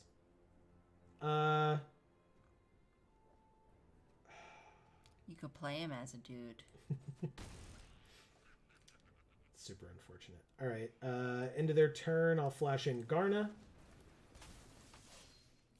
And then we drew a Canyon Slough. Could we not have all this crap enter the battlefield tapped? I'd really like to be able to like play my cards. Is that cool? Nah, that's definitely not. Hey, look, a land on the top. Bye. Ooh, that Art of Mishra is sick. Which one? The sleeves. Oh, our sleeves? Yeah. Yeah, I love that. Blade Juggler, 1 damage to us when we draw a card. Combat, 2 in the air, and 3 on the ground. Because if they trade here, they do. Oh, I'm so happy. Okay, that's better. That avatar of Urza just looks so Snooty. douchey. Like, oh my god, dude. Yep. All right, say goodbye to Urza. Hell yeah. Apparently, oh, we can cycle Canyon Slough. I will end our turn. See, Holland says you run a tavern. You choose staff, tables, decor, etc. Have a look at other people. Oh, have a look at what other people have uploaded. Okay, interesting. I think I will cycle this. Quinferno. Whenever you cast your next instant or sorcery, copy it. You may choose new targets for the copy, or one of our creatures gets double strike until end of turn. Let's go with a Mishra's Bauble. This is an instant. That's pretty interesting. We could double strike on this thing. Combat, attack for 2. Play the Blade Juggler for 3 for its Spectacle. Deal 1 damage to us and we draw a card. Chainer's Edict. Target player sacks a creature. I'm going to actually hold off on that, I think. And I'm going to end my turn. It is a sorcery, but this is an instant. And so we could give our creature double strike if and when they attack with this stupid companion thing. Okay. Pass to attackers. No attacks. End the turn. Let's look at the top card of their library. It is Hotshot Mechanic. It can crew vehicles as though its power were 2 greater. But otherwise, it's a 2/1, and they have no vehicles. So I'll take my turn. We draw another card. Raise to the ground and cling to dust. So this is in reference to the puppet remark that you made. Sure. Erica says, Joe, don't talk about Amy working you with one hand on stream. Yeah, I knew it as soon as I said it, and then I was just like, it's probably fine. I mean, you guys can't see that low, so you never know. Jesus Christ. C. Holland. Wow. I can't say it with a straight face. C. Holland says it's been Amy all along. No. Make them sack both. Yeah, we don't have the mana for that. Not this turn, at least. Oh. Okay. I really thought they would go after the flyer on that one, but that works for me, man. Double strike. Come back. Or I should say damage. So those trade. Yes, put the counters. Damn it. I was like, put the counters on your thing. But no. But it's fine. Or maybe I could sack both, below the camera line. What do they have in their graveyard, by the way? These 3? They're all creatures. I guess I just get rid of... Oh. Wow, that's a lot of things. It's very unfortunate. Let's go with... Raise to the ground, destroys an artifact. And I draw a card. It's another land. I play the land. Sure. You sack a creature. You got it. It's the one that can come back. But we do have Cling to Dust, so if they don't do it this turn, we can get rid of it. We're at 1. Like a Swiffer cloth. Yeah. Cling to dust. That's right. It does. It does cling to the... Okay. Well. We sure do have this. To get rid of this. And we sure do have this to make them sack a creature. We're at 4?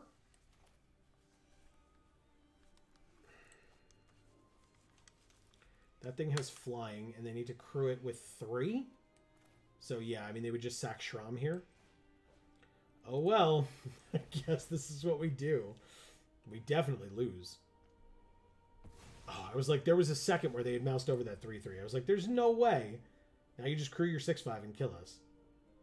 Because we're tapped out, so. Oh, okay, they don't even have to do that. Congrats, you did it.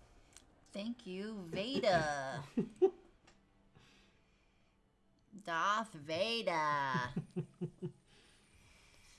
Erica says, oh, I also started listening to the audiobook of It by Stephen King again. Oh, okay. Cool. I have never seen any of the movies. Not It Chapter 1, not It Chapter 2, not the original It with Tim Curry. Samesies. Not a fan of clowns, though. So. That's true. That's true. Kronos. Hey, everybody. If you have not been watching our Friday series, thank you, game, for helping me out here. If you've not been watching our Friday streams, we stream every Friday at 8 p.m. Eastern as well as Monday, right here on this channel, where on Fridays these days we have been playing Wow, Oh. they conceded. Okay. We have been playing God of War from 2005 for the PlayStation 2, Yes. and we will be continuing to do so this Friday as well, and we would love to have you join us. Tempered in Solitude. Look at that art, Yeah, beautiful. right? So thank you to our opponent Kronos for handing us the victory, as well as for having the name Kratos. Kronos, because it makes an easy parallel for our shameless plug. It's true. So, by the way, Kratos is a different character from that game, right? Kratos is our character from that game. Kronos is just the Titan. Right. So he's a character from that game, but he's also a character from Greek mythology, where he was the names originally. are very similar, and so now I'm not angry at myself for messing it up because, it was bound to happen. Yeah. Hey, look, card styles for Bonesaw Yeah. and for Liqua Metal Coating. Oh. Not sure I like that one as much. It's but... very strange. All right, next. C. Holland says the original you need to. Well, I would. In fact, I think I saw it streaming somewhere. A Snowman 1, 2, 3, 4, 6. Oh. What happened to 5? Why no 5 opponent? I'm so confused. It's gonna bother me. Ooh, Delina Wild Mage, eh? Okay. They were hoping it would distract you It does. and make you play worse. Congrats. Success. Erica says that audiobook is almost 45 hours long. It's a long time. Nah. It's funny, right? I sit here and go, no, but I have, I'm almost fully caught up with Campaign 3 of Critical Role and have watched Campaigns 1 and 2 twice each. So, I really have no place to complain. To be like, that's too long to commit to something. No. Well, to commit to an audiobook, maybe. Maybe. Man, I listen to long audiobooks as well, but they're like self-help books or psychology books. I couldn't do that for a fiction book. That's not me.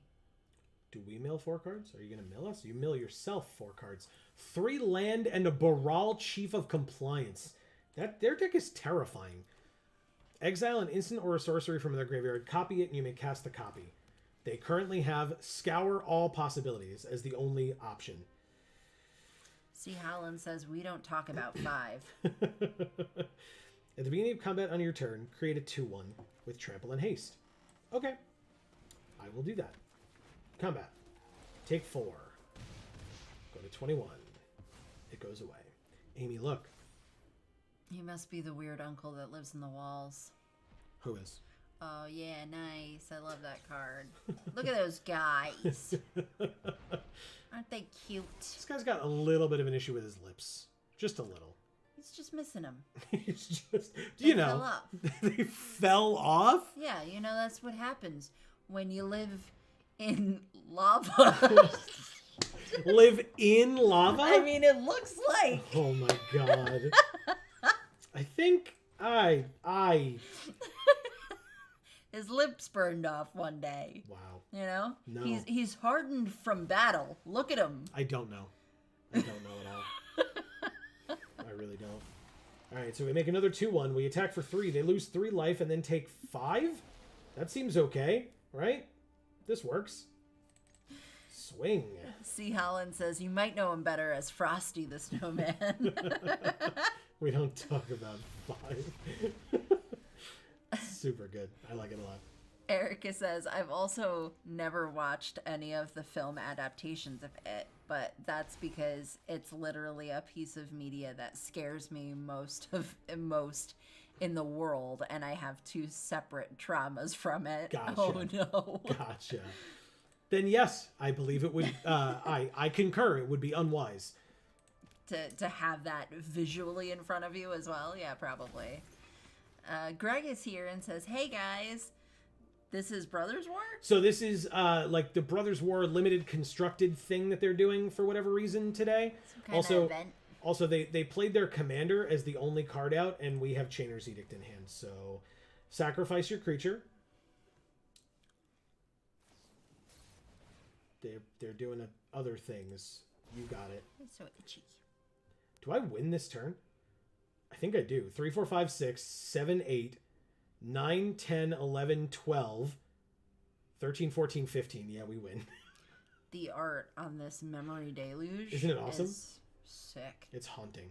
It's very weird. Yeah, we win. They sack Urza. Oh, we actually made a 1-1 as well, but that's fine.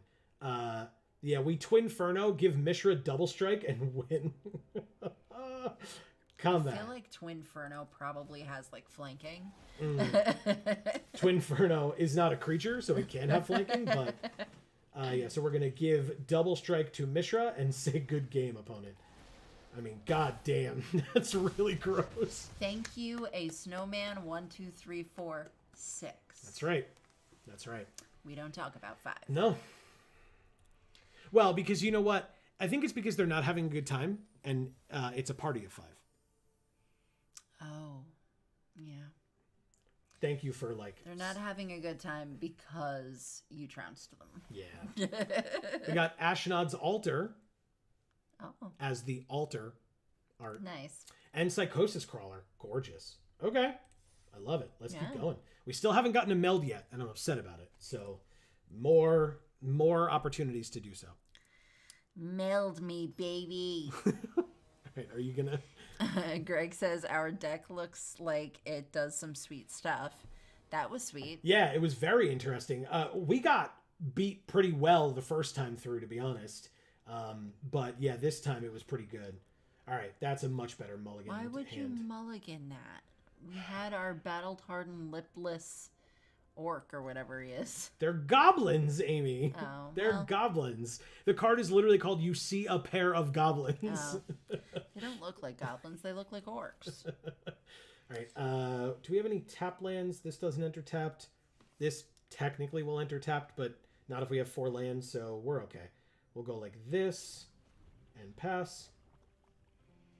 I don't know. Maybe it's not from battle. What, the lip missing? Yeah. Maybe he just like ate so much pussy that his lips just fell off.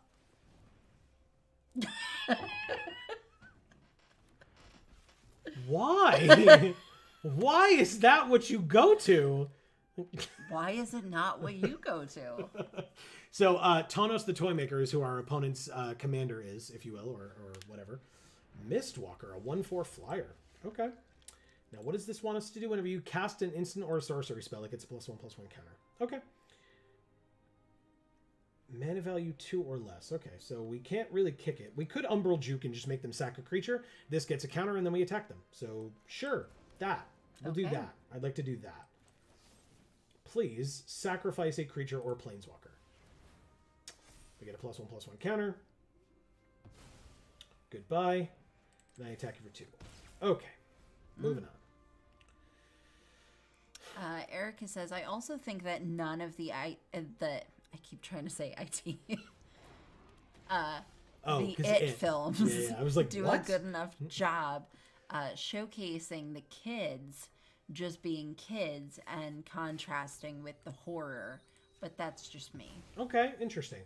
Again, I haven't seen them, so I can't. Well, how would you know, Erica, if you didn't watch them? Wow. She said she experienced trauma from them, so presumably she's seen some of it. Oh, so she just hasn't continued to watch it because of that. Sounds right. Okay. Now I get it. All right, so you lose a life. Because that's legitimate, for sure. Yeah. Spectacle for 4. Discard, then draw. If its spectacle was played, discard your hand and draw 3. Okay. I want that dude's outfit. This one? Yeah. I mean, you do like Rakdos, for sure. So I can understand why you would want this outfit. His outfit is very Rakdos. Yeah. What does Sedgemoor Witch do? Ooh, a 3/5 changeling with reach. What is this? Oh, it's just gonna evolve. Okay. You got it. Obviously no attacks. This needs 4 mana to kill this thing. Blood Crypt.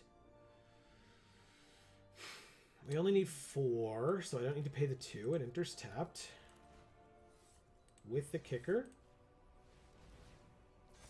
+1/+1 Trina's counter. kicking ya. And attacks. Lose 2.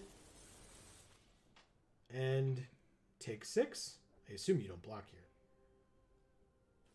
Take 6, go to 12. Amazing. Oh, okay. Okay, and we're at 28 still. And by still, I mean we obviously have gained some life because we started at 25. Oh, Selvala. Heart of the Wilds. Okay. Do I have any bigger creatures? I do not. Okay. No problem.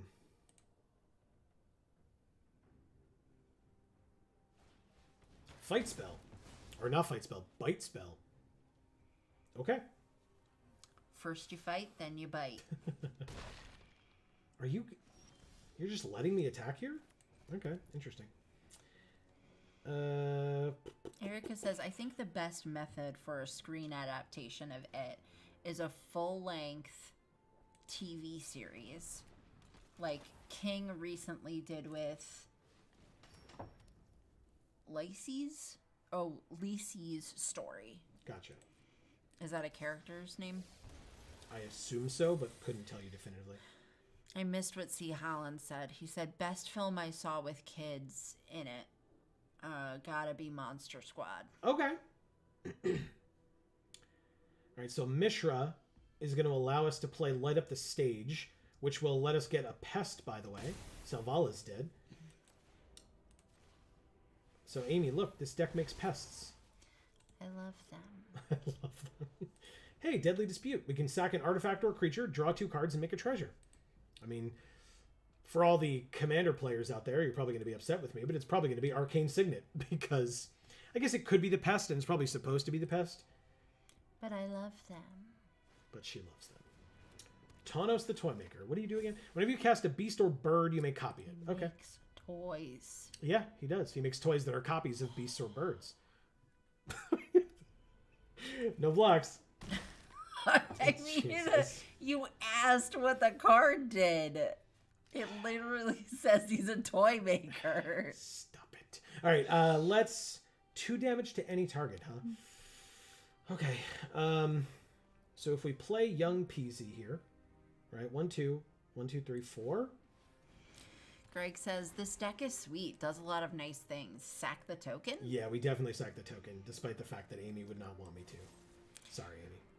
Then Erica says, yeah, her full name is Lisa, but her husband calls her Lisi. Gotcha.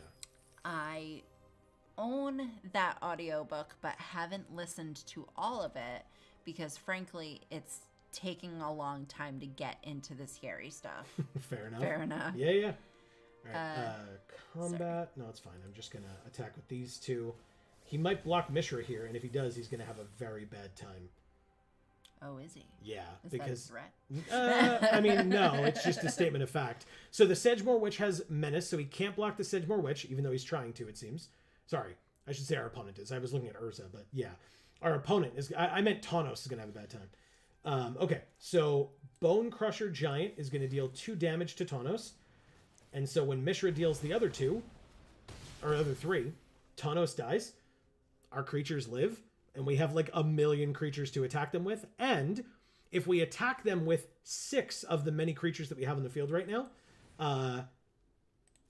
they lose 6 life because of Mishra's ability. So we're gonna win, I assume. But Frost Trickster taps down. I mean, it's kind of irrelevant. The ability of Mishra goes off even if something is tapped. So yeah, Mishra stays tapped. You got it. Completely irrelevant.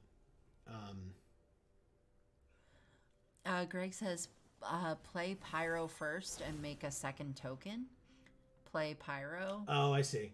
Play Pyre? Not really sure how we lose this. Yeah, I don't think we do. They have 2 blockers, but again, they just lose on us attacking because of Mishra's ability. Thank you, Citanul. Sentinel, I guess. Damn it. But yeah, because Mishra's ability says... I tried to like do something where I was like, if it's like a different language, I can try to like do an accent and like make it be right for once. And you felt like I wasn't. Yeah, you just got to keep it simple. This time. This time. I just give up. Don't give up. It's not necessary. Never give up, never surrender. I learned that. From who? Peppy Hair, I think. Anyway, I think that's true. No, it's never give up, trust your instincts is what Peppy taught me. Never mind. Anyway, what Mishra's ability says, like I was trying to mention earlier, whenever you attack, each opponent loses X life and you gain X life, where X is the number of attacking creatures. So we could have attacked with 6 creatures and they would have lost on that ability alone, let alone blocks. So just saying. Okay, Blood Tithe Collector we get, but also, because we won, we get Ramos Dragon Engine. Nice. Amazing. And Phyrexian Revoker. Ooh. Very cool looking. I like them both. Let's keep going. We got to get 5 wins.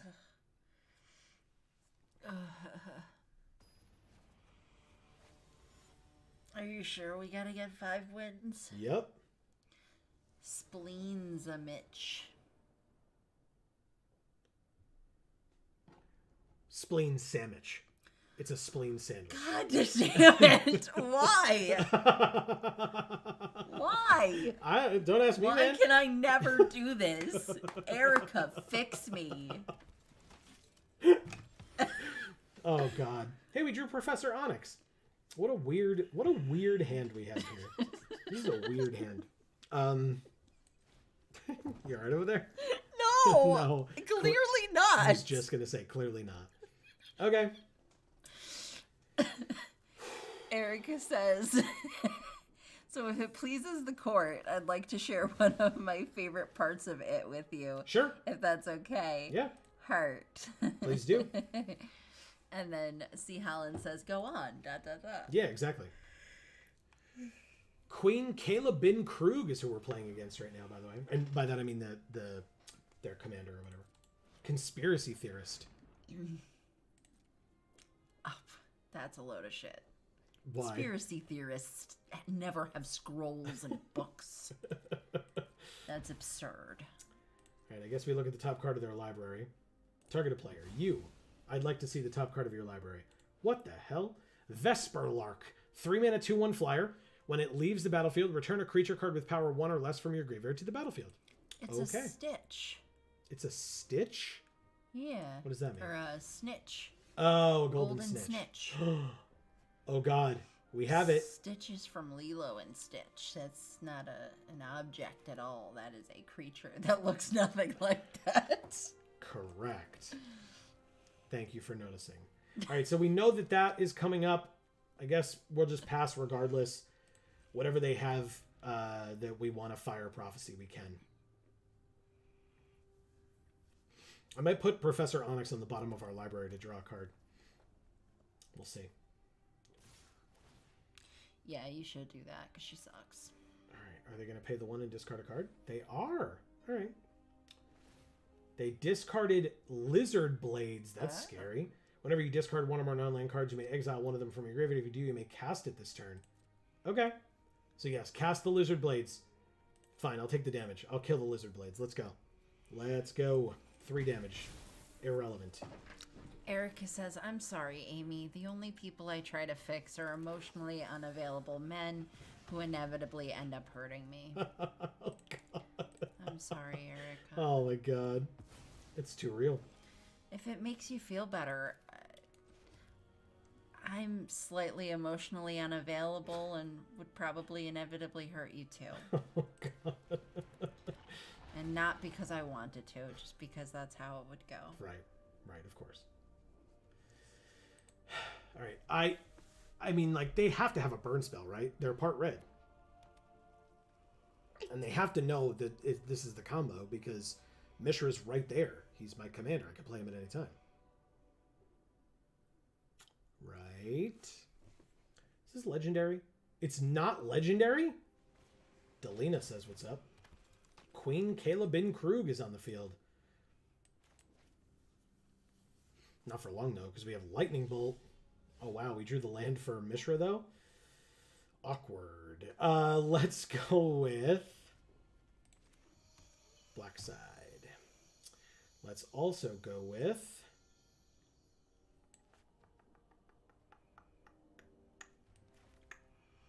She says, but one of my favorite parts of it happens on the day the kids go under the city to fight it.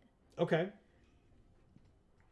Henry Bowers, a bully who it has driven mad and turned into his lackey, attacks Beverly in the street.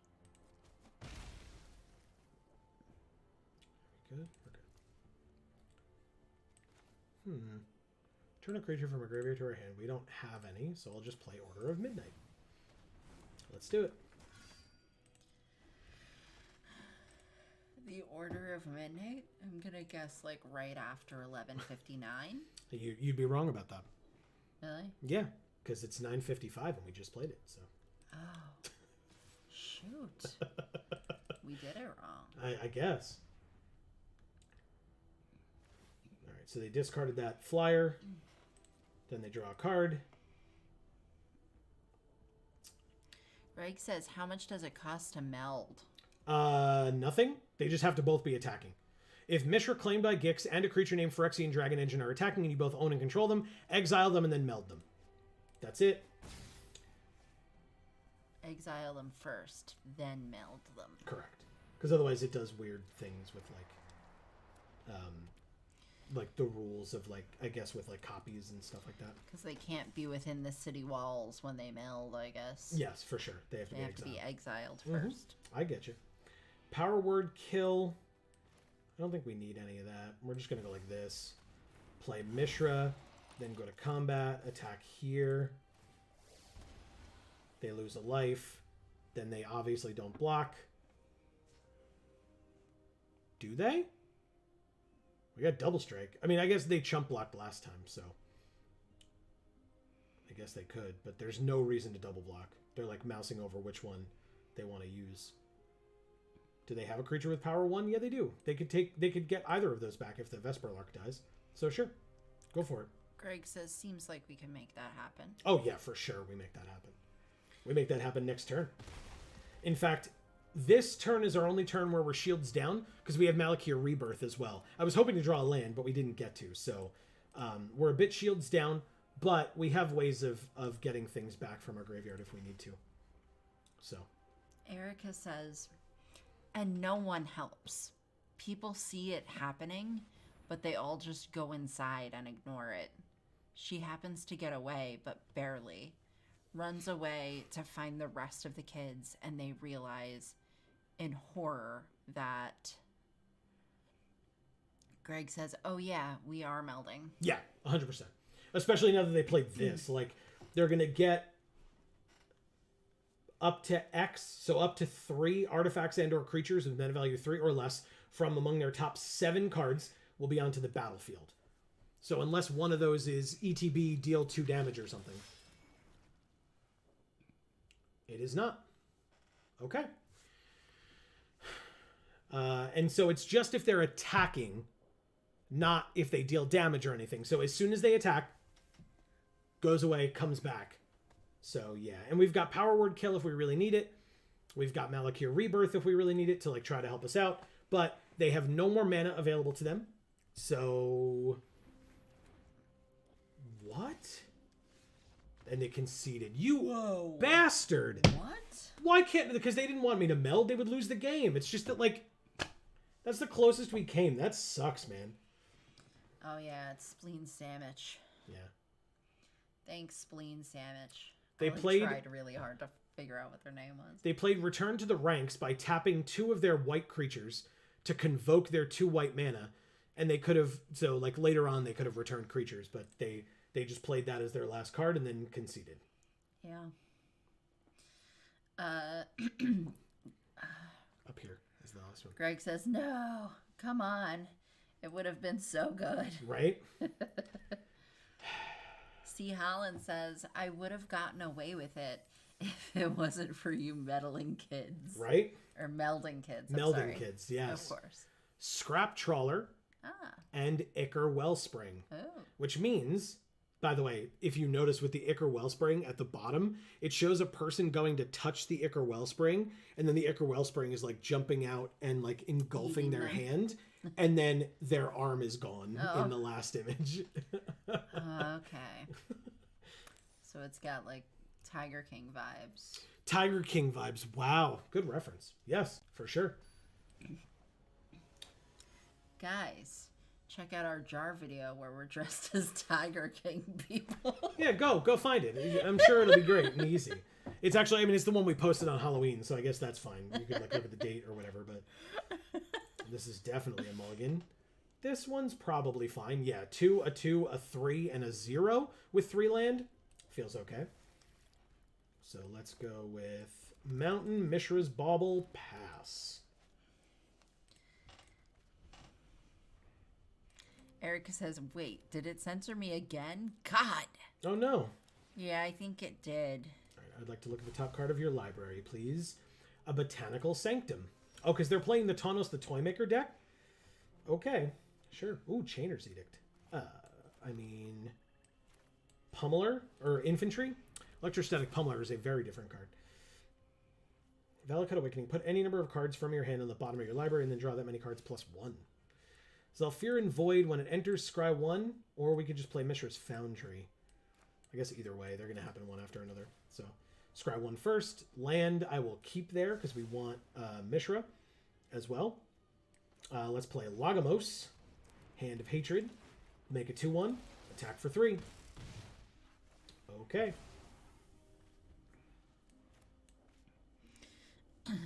Marcus says void. Yep. Seek a basic land, put it on the battlefield tapped, then seek a permanent with mana value equal to the number of lands you control. He said my favorite land. Oh, Zhalfirin Void? It's very good. It's very cool. All right, here we go. Mishra, make a creature. Attack for 3. You lose 3 life, or attack with 3 creatures. You lose 3 life, then you take 4 damage. And they're at 15 from 25. Seems okay. 4 mana. Botanical Sanctum enters tapped. Amazing. 4 mana means 1 creature, which means, thank God I have this Chainer's Edict in hand, huh? But I'm going to do it correctly. We're going to Young Peasy first. Play the land. Play the Chainer's Edict. I would like you to sack a creature, please. +1/+1 counter. Make a 1/1. Yup. Oh my God. And they just conceded. Yeah. Thank you, B. Topher 88. Yeah.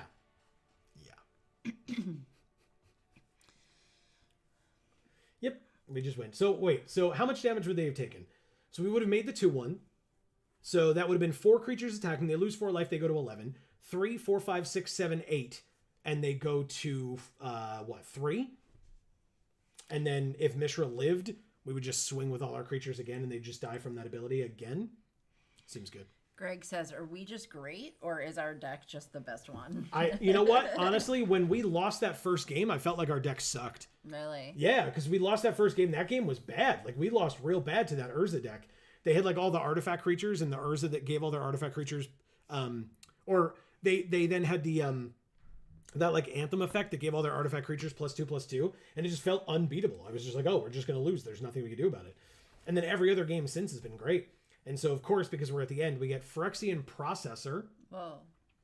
And Worm Coil Engine. Yeah, I love it. Yeah, really, really cool. But yeah, I guess this was a great deck. I mean, like, no complaints, right? Marcus says soldiers brewed the nasty. Yeah. I guess so. Maybe, should we just do this one now? Like, we just get more card styles. And we know, like, we could try to meld Urza now, I guess. Because what was the... Oh, this is the one that was sick with, like, the million artifacts or whatever. So maybe we could switch to this. But I'm going to try to meld again. That's just my goal. I want to meld. We still didn't meld in that deck because that one person conceded. We could have.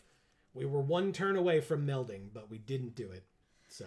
Okay, so Erica sent one that didn't get censored this time. Okay, good. She said the kids figure out that they've been doomed. The town of Derry is part of it. Oh, okay. No one will help them because they've been made ghosts, so Pennywise can attack them without obstacle. I don't think that makes any damn sense, but okay. She says, so the kids' options are wait to be destroyed by Pennywise or Henry because no one can see them to help or care, or go to Pennywise directly and try to fight. Right. Okay. Look, Amy. Ah, love them. I know you do. I know you do. Greg says crushing kids makes me want to try that. Cathartic Reunion, discard 2 cards. Sir Conrad the Grim and a swamp. Sir Conrad's so good. Why would you discard him? That's an incredible card. Draw 3, discard 2 unless you discard a basic land. Oh, I thought you were saying he played him. I was like, oh, that sucks for us, but he discarded him, so that's pretty good. Right, let's play Urza. And attack for 2. Wow, they really wanted it to die that badly, huh? Look at the kitty cat. It's a little weird. It's got some, like... It's the Luris baby. It is kind of like the Luris baby, yeah. But it doesn't have hair. It doesn't have hair? Yeah, like white hair. Oh, I see. Exile target artifact, creature, or enchantment with mana value X or less. Gotcha. Okay. So what does this Mishra do? Permanents you control have ward, sack a permanent. And each artifact card in their graveyard has Unearth for 3. They make a tapped 4/1. So I could just tap a single white and exile it. Erica says, obviously all of this makes slightly more sense with 40 hours of context. Crying, laughing face. For sure. Yeah. For sure. I'm going to have to say I'm still kind of on the fence as to whether it makes any sense to me at all. But that's okay. I don't need to understand it to understand that that's seriously fucked up. Yeah. And so that's why you were talking about it. Yeah. All right, I think I'm going to keep up deploy here. And either way, like I'm hoping they attack with this 4/1 menace. But I'll just make 2 Thopters, gain 4 life, and kill their 4/1, I suppose. I don't know if that makes the most sense. Pass to attackers. I guess I could just exile it right now for 1 mana. Yeah, and then Thirst for Discovery. Yep, that's what we'll do. Sure. Mana value 0. Confirm 0. Confirm 0. Select any number of white cards to exile. Submit 0. Thank you. Good lord. It took like 15 inputs to just select the 4/1. Okay. Now what? C. Holland says, weird cat. Yeah. Perhaps you should throw it in an oven. It's because of the cat oven combo. There's the witch's oven, and there was the cat, and if you sacked it with the witch's oven, you got more food, and then you could use the food to bring the cat back, and then you would sack it, but every time the cat died, your opponent would... the cat? Every time the cat died, your opponent would lose 1, you'd gain 1, and all that. That's so messed up. So messed up. What does this say? Whenever 1 or more artifact and or creature cards leave your graveyard during your turn, put a +1/+1 counter on a creature you control. Okay. Valki, God of Lies. Oh. We reveal our hand. Exile a creature card they revealed this way. Hell yeah. Look at all my creatures in this white-blue deck that I have. C. Helen says, yes, I was one of those players. That deck. Yeah. All right, so they've seen our island. I guess I'll get rid of the island then. We drew a plains, so I'll play the plains. Okay. We got you, C. Holland. What does this say? Flash costs 2 less if there are no instant or sorcery cards in our hand. That's not going to be a thing. When it enters, return an instant or sorcery from our graveyard to our hand, and if it would die, shuffle it into our library instead. Erica says, the gist is that Pennywise turns into monsters because those fears are simple. Adult fears and anxieties are much harder to distill into a single shape to take. Okay. So most adults can't see it at all. Gotcha. I'm just going to end my turn. Everything in our hand is either an instant or has flash. So I'm just going to pass. I know how this works. You don't play instants on your own turn. Only chumps do that. And by that I mean if you play instance on your own turn, more power to you. I don't actually like. Yeah. I got to button it up. I'm playing an Azorius deck, and Marcus is in chat, so. I got to prove myself. All right, they discarded a Forsaken Crossroads. They're going to draw 2 and make a treasure.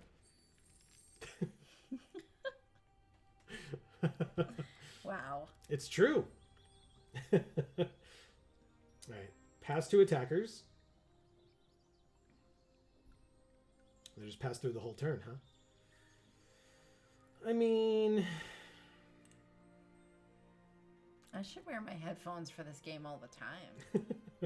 This music is gorgeous. Good, I'm glad. We definitely play this and gain life. We have 2 mana left after that.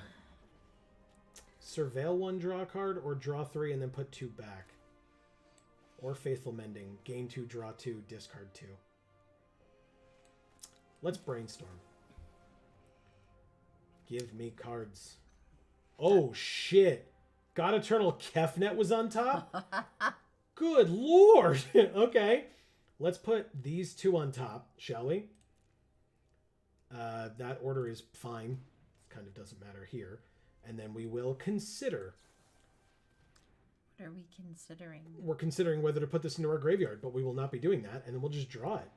Okay. Seems good, right? Yeah. You may reveal the first card you draw each turn as you draw it. Whenever you reveal an instant or a sorcery, copy it, and you may cast the copy. The copy costs 2 less. When God Eternal Kefnet dies or is put into exile, you may put it into its owner's library, 3rd from the top. Greg says, feels like we just keep playing cantrips to find the other half of our meld. That's a good point, too. Sure. And Erica says, I'm sorry, I'll stop talking about something totally off topic now, Heart. Why? That's okay. That's all we do around here. Pretty much everything is off topic. And if that's the case, then it's on topic. It's true. Right? Yep. Because majority rules. That's right.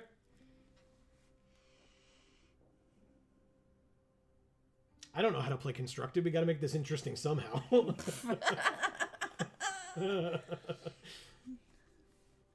Secrets of the Key is probably it. I like this card a lot. Oh. +3/+1 and trample? Can I do anything about this? Yes, I can. Right? No, I can't. I only have 1 mana after that. So it's not going to be... Oh, depose. I can tap it. Right? I can do this. I can actually do this now. Saiba Siphoner. Flash in. Greg says, no, that doesn't work. It does. Theirs won't work, but mine will. Oh, it doesn't work. You're right. You're absolutely right. He's right. Yeah. Okay. He's right. Because it's already blocking. So that's fine. And it doesn't matter. He'll come back. He only costs 3. So now he'll cost 5 and we have 5. So just that thing's going to die anyway. Yeah. So what do I get back? Now that I've played this, what do I get back? March? Yeah, it's probably still this, but I now know, thank you, Greg, I will not try to do that. Resolves. See, Helen says nothing is off topic. Yeah, exactly. And Erica says, but there's also just a really terrible scene that terrifies me, but I also love where Beverly hears the kids Pennywise killed that summer in her bathroom sink drain. Then Pennywise taunts her. Gotcha. Gross. So, Amy, do you remember the one movie that I watched when I was younger? It was like a made-for-TV movie, too, so I don't even know like the specific name of it. But do you remember the movie that I watched when I was younger that like... Because I don't... Like, horror movies when I was a kid, first of all, I never really watched them because I was never really interested. But if I did, it was never the kind of thing that, like... that made me like have like nightmares or whatever, because I didn't really watch them, so that wasn't a thing. But do you know what movie did in fact have that issue for me? Do you remember?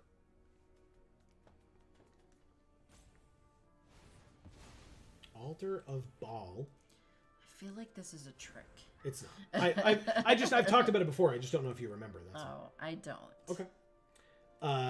So I'll let you read chat and then I'll talk about it in a bit. Marcus says the removal is the choice. Yeah. I guess I should have taken the march. But this taps for a turn, but I'm not going to sack anything. So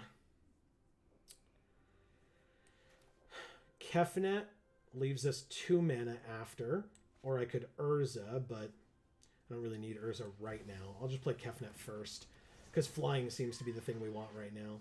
I'd have to sack a permanent to do it, to tap him and then draw a card. Erica says the narrator for the book, Steven Weber, does an incredible job.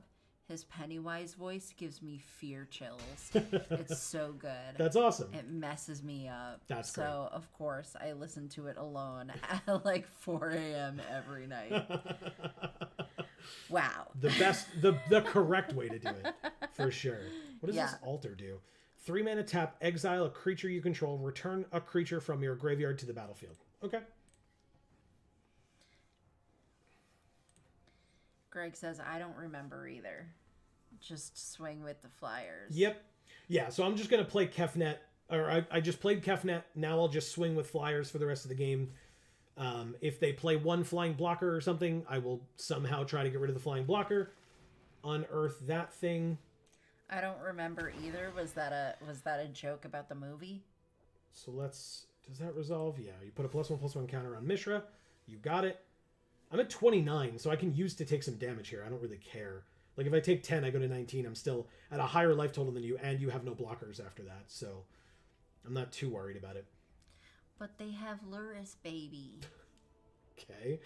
That's something. Is it? Okay, so they just attack with the 5/4. They just left behind the counter on the Mishra, that's all. No blocks.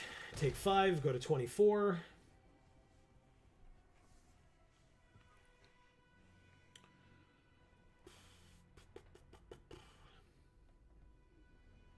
What does this thing do from the graveyard? They can draw a card and lose life. You got it. It does cool stuff because it's a cool frog. They're bringing back Sir Conrad. No. Sir Conrad's so good. Damn it. Okay. It's fine. We're still dealing 6 in the air. They have 2 turns. Does this gain them life as well? No. It just deals damage. Cool. All right. Before my turn, I would like to do this. Okay. Timely reinforcements. If you have less life than an opponent, yeah, that's not going to happen. Reveal timely reinforcements. If you control fewer, create 3 1/1 soldiers. Sure. I'll reveal it. It costs a white now. Yes, I'll play it. What? Kefnet's so good. Why did it... Oh, yeah. Wait, why didn't it work? I'm very confused. If you have less life than an opponent, you gain 6 life. If you control fewer creatures. I read it wrong. It was not if you don't. So whatever. Okay, I paid a white to do nothing. Joe doesn't know what cards do. Part 17. Greg says ... You have to read the whole card. No, I refuse. I refuse to do that. Anyway, let's deploy and make more Thopters. All right, we don't want to do that right now because they're going to be summoning sick regardless. Let's attack with our flyers. See, Helen says, oh dear. It doesn't matter.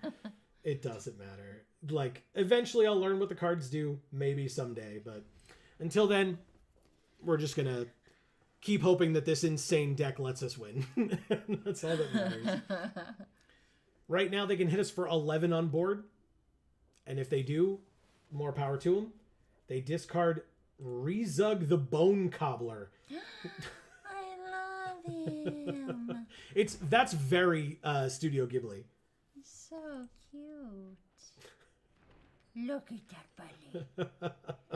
Look at him. I'm glad you like him. He's the Bone Cobbler, Amy. I don't care. Oh my god. That's very funny. Erica says, but the thing I love most about it is how it's one of very few stories I've ever read that accurately depicts kids as people. their struggles are given adequate weight and importance. Yeah, that's a big deal to me. For sure. Because a lot of people like to treat children like they don't know anything. They are objects that are an extension of their parents. And that is not the case. And it's very insulting. Yeah. Ooh, passing the turn, huh? All right. Let's deploy, make more flyers. More flyers.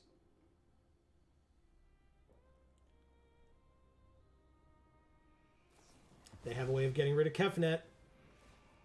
Third from the top. Yes, please. Wait a minute. Third from the top. Oh, okay. Yeah, but we're not going to be able to attack that turn anyway, so it's fine. What is this? Return a creature with mana value X to its owner's hand. You create X 1/1 blue fairies with flying. Yeah, that's pretty cool.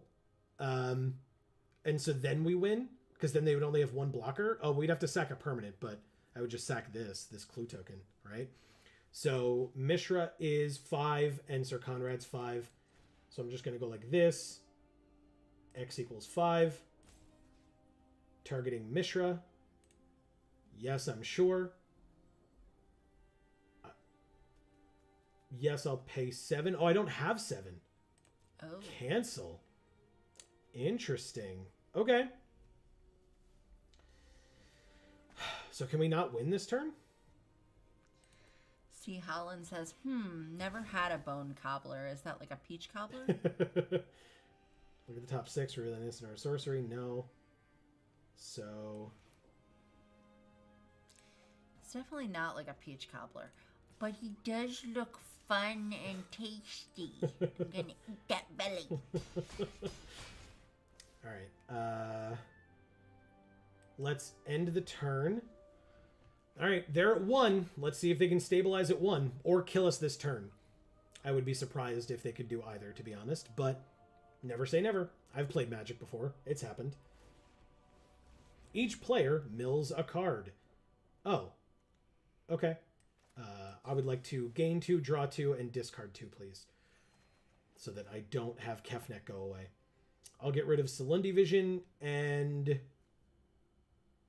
probably Stolen by the Fae for now, since it's not going to help us. And it's no creatures from any of us. They milled a land, we milled a land. Good stuff. We mill another card. Land and an instant. Mill another card. Land and creature. They finally got one. Okay. We are at 29 after all. You did it. Erica says, I wanted Stranger Things to have kids that I liked as much as the Losers Club. That's what the kids from It. Called themselves. Yeah. But they just weren't. Sweaty smile face. All right, I guess we win. 1, 2, 3, 4. Just in case, I will just attack with the flyers, but we win. Okay. Do you want to do that? Thank you, Bosd or BO5D. I don't know. We don't talk about the 5. That's where the 5 went. Ah. We found it, everybody. We found it. Yeah. Glad we got to close this chapter. We got the Elsewhere flask. Oh, it still looks like a little penis. Yes, and now there's even hands rubbing the balls appropriately on the art. Very appropriate. Never neglect the balls, everybody. Just don't do it. Sculpting steel as well. I can't believe this. This is really going in there. All right, let's keep going. How deep? I mean, deep enough, clearly. The Sun Jester is who we're playing against. God damn it. Erica says they have a serious case of Bophides. That's right. That's right.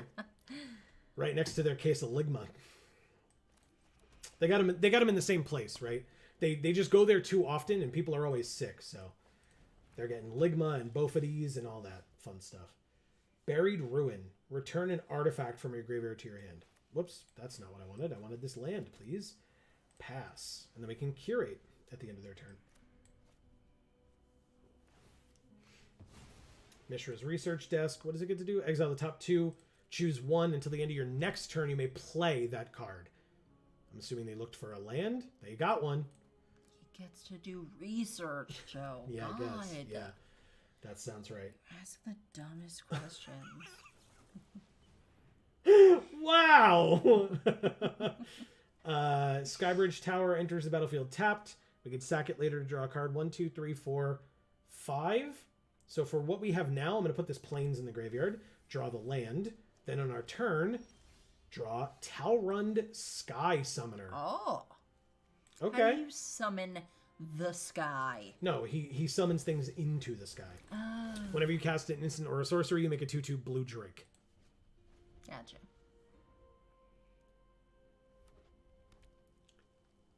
They're going to play Mishra. We played Urza. Play Mishra. They have the baby Mishra deck. Mishra Excavation Prodigy. Aww. We have big boy Urza deck. Crucible of Worlds. Whoa. The fuck? Wow. Okay. I mean, we don't have a second blue until we play this, so we might as well play this now.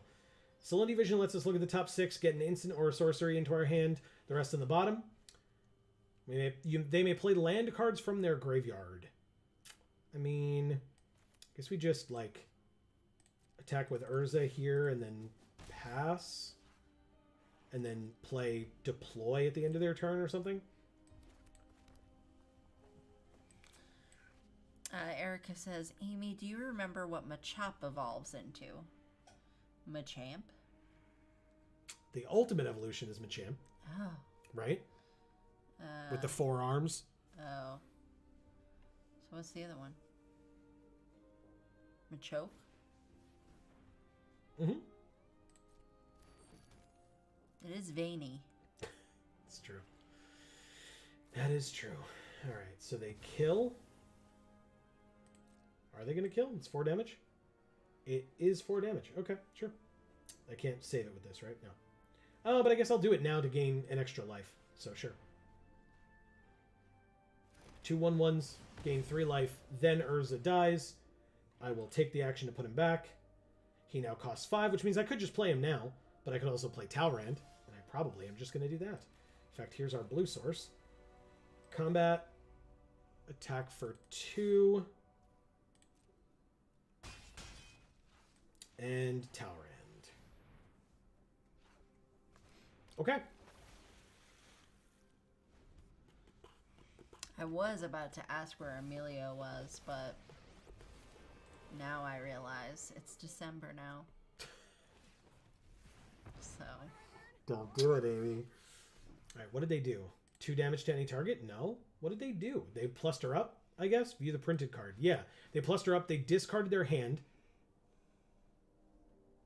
Okay, I'm confused. Oh, they plus to deal 2 damage to any target. Was it me? I wasn't paying attention. Doesn't matter that much. Exile target artifact, creature, or enchantment. Okay, so we cannot get rid of Chandra with this. This is only 2 damage. Instant or sorcery. Oh, right, they killed Talrand. I'm an idiot. Okay, never mind. Somebody probably is shouting at me in chat about it, and that's totally fine as well. Nope. Okay. C. Holland says, thought Ultimate was Hitmonlee. Or is that something else? That's the solo. Hitmonlee and Hitmonchan are the 2 solo fighting types. He says, been a while, LOL. Yeah, no worries. Erica says, I miss Emilio. He got back into Discord on Friday and hasn't gotten back to me since. Oh no. Crying, laughing face. Yeah, it's probably, if it's not on his mind, he just isn't going to do it.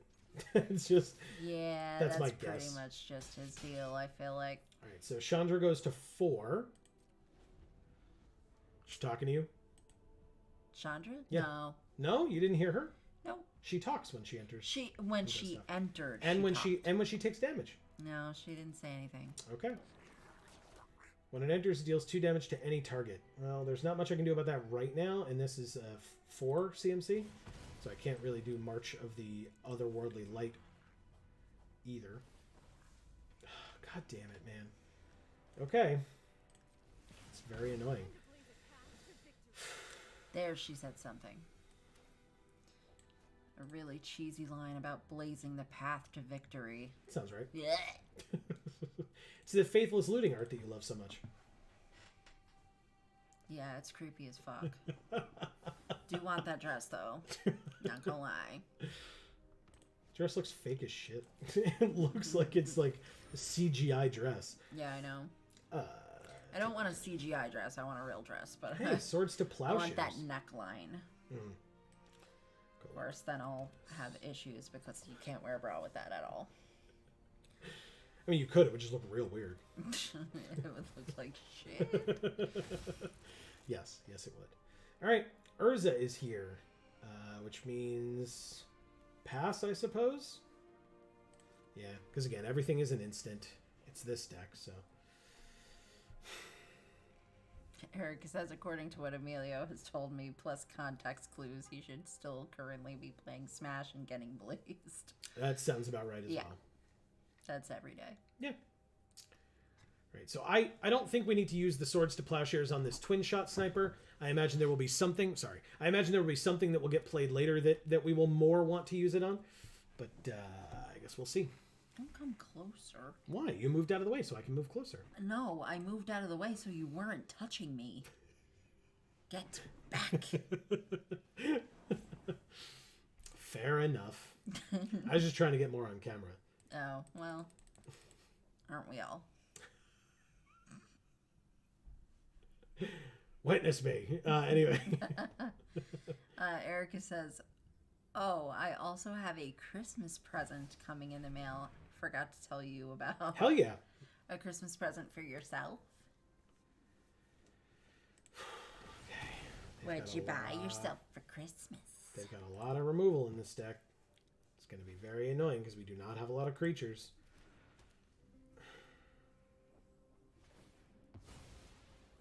They look at the top card of our library. You got it. My ear was itchy. Congrats. I've been itchy. I don't know what's going on. 2 damage to us. We go to 26. Pass to attackers. They attack us for 2. Do I care? I probably don't. Not right now. I'll save the swords. And we will draw a card. Because they know what this card is. It is... and a Fragment Reality. Exile target non-token artifact, creature, or enchantment. Its controller puts a random creature with lesser mana value from their library onto the battlefield. Tapped. That is a really cool art. Yeah, it is. Very I interesting. feel like they're making a chandelier. Right? Like, Sure. just like... Sure. All right, what are the chances they have another way to kill Urza here? Probably pretty high, right? I mean... I don't think so. I have to try. Okay. Yeah, I don't know, man. She says, I bought a prop replica of an evoker from my favorite video game, Persona 3. Hell yeah. That's really cool. What, I assume, like, you know, regular, like, action figure type size? Ooh, Neheb. Okay. So maybe I Fragment Reality it, since they know I have it, and it's not really a surprise. Chromatic Star is fine. See, Helen sings Chandelier. I assume that's the Sia song. Correct. So they have not activated Chandra yet, so no blocks.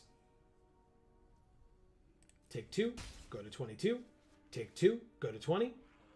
No, Urza takes 2? No, we take 2. Okay, good. Okay.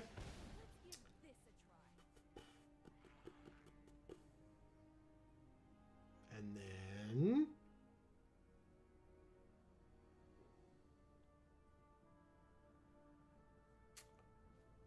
two lands. Okay. Let's Fragment Reality on Neheb. Sean O'Rover is here in chat and says hello. What's up, Sean? Happy Nice Monday. to see you. Thanks for being here. Let us know your pronouns and Thanks for coming. Yeah. All right. March. So Blazing Root Walla +2/+0. Activate only once each turn. Okay. So I'm not too worried about that. But otherwise, I don't really know what else to do here. We don't have a lot of great things going on. Or have you been here before? Sean and I just do not remember for some reason. Whoa. Precognitive perception. Okay. So we could scry 3, draw 3, and then we have 3 mana left over? Sure, let's do it. Whoa.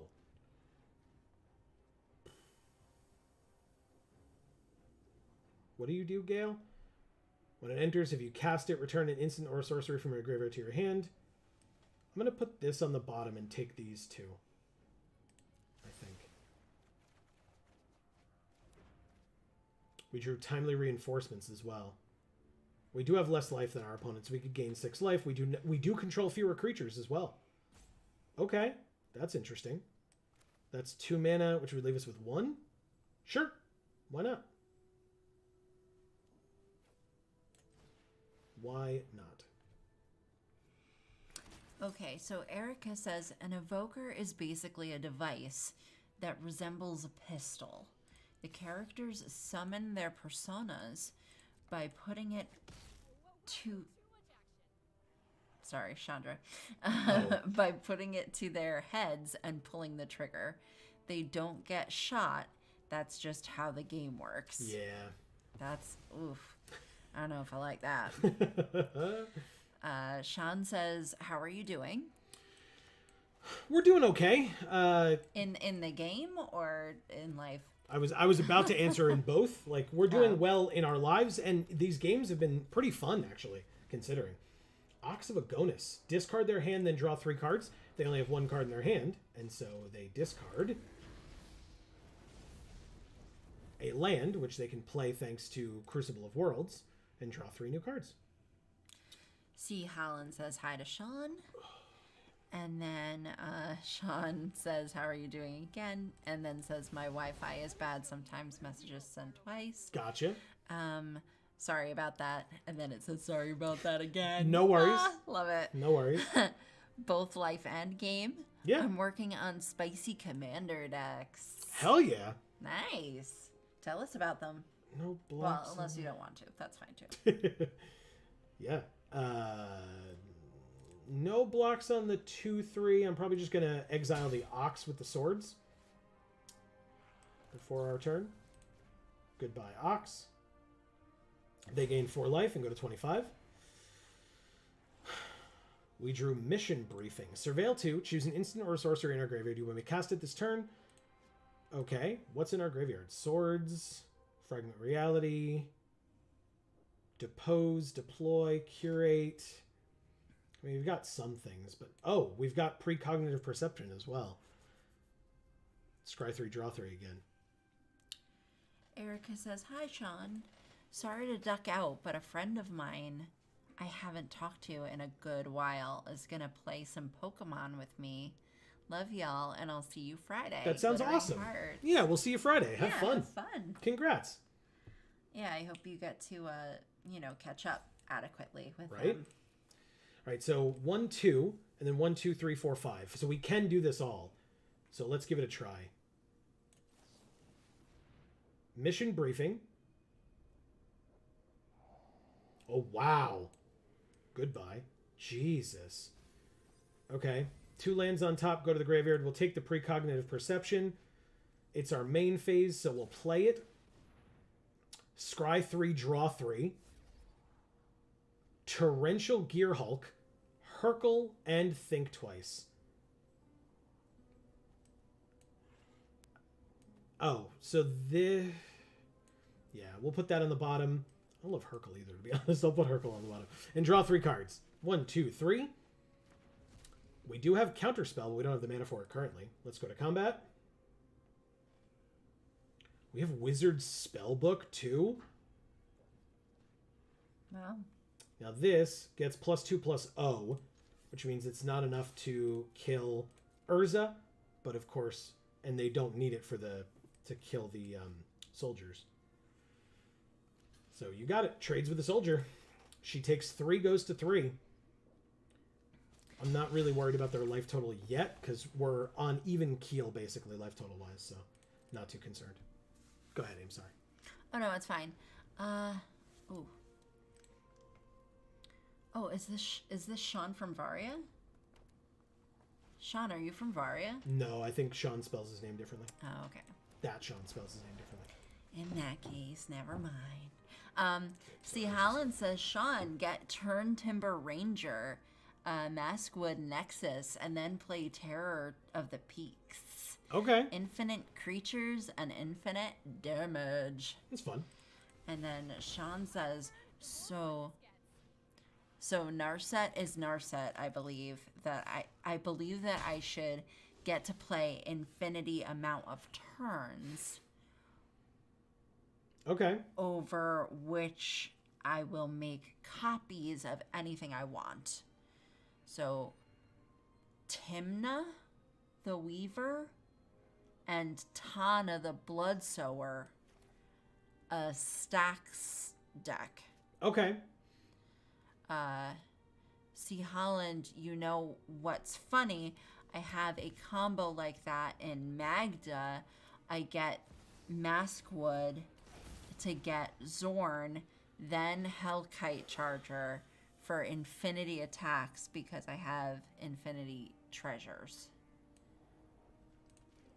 I just take this. I am like, oh, they conceded. Yeah, I'm like Wow. so out of my depth with like. Thank you, the Sun Jester. Like it was genuinely at that point, I was like, I don't really know how I win this game. Like now I've got to like try to get Urza back, or like I guess Gale can become like a 4/5 version of himself. But like, and I guess Torrential Gearhulk is really the way to do it, I suppose.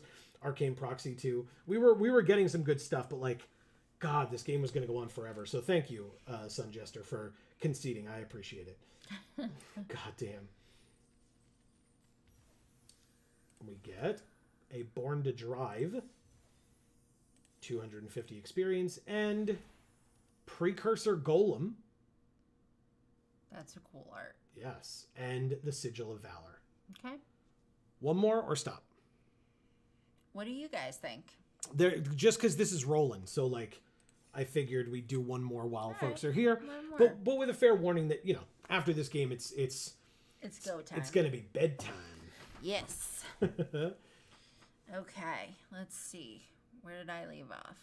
Sorry, guys. That was like hard for me to read. Well, so okay, so why? Because again, we're not like big on Constructed here. Not because we don't like Constructed. I have no issues with Constructed. We just don't typically play it. So Yeah. like for us, it was a little bit. It's not as easy to understand that talk. But to be fair, there are people having that conversation and it's not about us. So Yeah, I'm fine with that. Yeah, and plus, like, I understand things even less than Joe does, which is why I'm the one who reads the chat and he's the one who plays. So, yeah, it's just, it's a little hard for me to get through that. But I hope you guys, understand enough what it was I was saying, since it's literally written for you. That's true too. Sean says, "Can you tell I love combo?" And then C. Helen says, "LOL." Yeah. Yeah, and don't ever hesitate to like say things that are like over our heads, as long as it, you know, when it, especially talking about like decks and stuff. All right, so we're gonna put that in the graveyard because it has flashback, and we'll put. C. Helen says, no bed, sulking. Yeah. Well, we might have something to eat instead of going straight to bed. That's also true. That's what we usually do. Fair. All right, so third land, Urza. And I did make a lot of chicken. Like a lot of chicken. Yeah, that's so true. we have leftover chicken. But They discarded a Meteor Golem, a 7-drop, to draw 2 cards and make a treasure. Talrand. We do not have a 4th land, notably. So maybe we should try to draw some cards, shall we? 3 mana. Draw 2 cards. We got a land. We got 2 land, and that one enters tapped because we don't need the Fateful Absence, so we'll just do that. Attack for 2. I think I'll blame Erica for this, though, now that she's not here to defend herself. I think I'd rather have like eggs with bacon bits and hash browns than all the chicken that you made. You mean? Okay. Yeah. But I made a lot of chicken.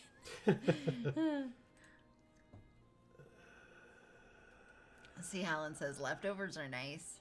Yeah. With a thumbs up. I agree. I mean, they get like benefits from this too. I guess we Talrand first. And bacon and potatoes, kind of in any form, are pretty much always great, right? So.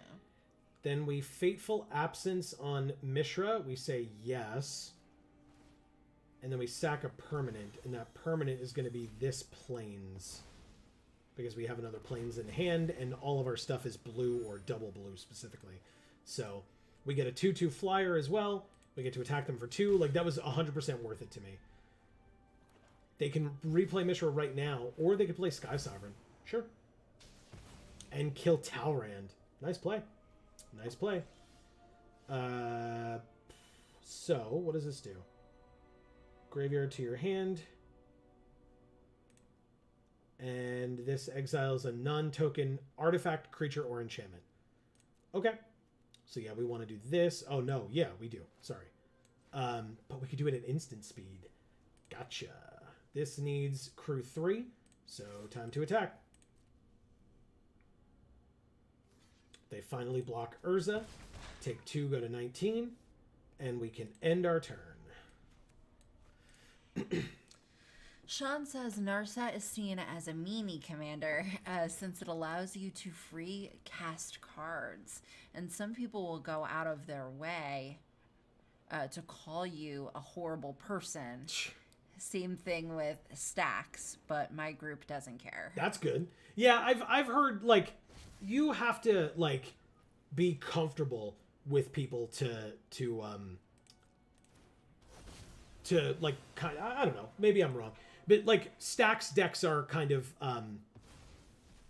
inherently tougher to get by. What do I do now? I kind of messed up because I was talking and not paying attention. Oh, no. And I didn't even really get to say what I was saying because that's on me. Okay, this is what we do then. Pass to attackers. Play the mission briefing. Surveil 2. 2 land. 1, 2, 3, 4, 5. I guess I can put them in the graveyard for now. I don't really need them right now. Then we bring back Fragment Reality. And then we use Fragment Reality on Valky to get back our 4-drop. Thank you. They mill 3 cards. 1, 2, 3. And then we Secrets of the Key at the end of their turn. And we drew Torrential Gearhulk. Wow. Okay. Well, I mean, combat first, attack for 4. They go to 15, and we end our turn. No reason to do anything else. How many cards are in their graveyard? 6, 7, 8, 9. You got it. Fuming Effigy. Okay. Sean says, like, sure, if you're playing stacks, I don't care. Just tell me. Yeah, exactly. Exactly. All right, so I could Fateful Absence, I guess, on this creature. Resolves. Play it for free, right? Without paying its mana cost. So, Torrential Gearhulk. Fateful Absence. Targeting your Sky Sovereign. And you get another clue token. And you're left with a 1/1. Okay. Oh. And this. They know we have it. So goodbye. I mean, yeah, they conceded. Yeah. Oh. Yeah. Thank you, Bob. Tob 21. Yes. All right.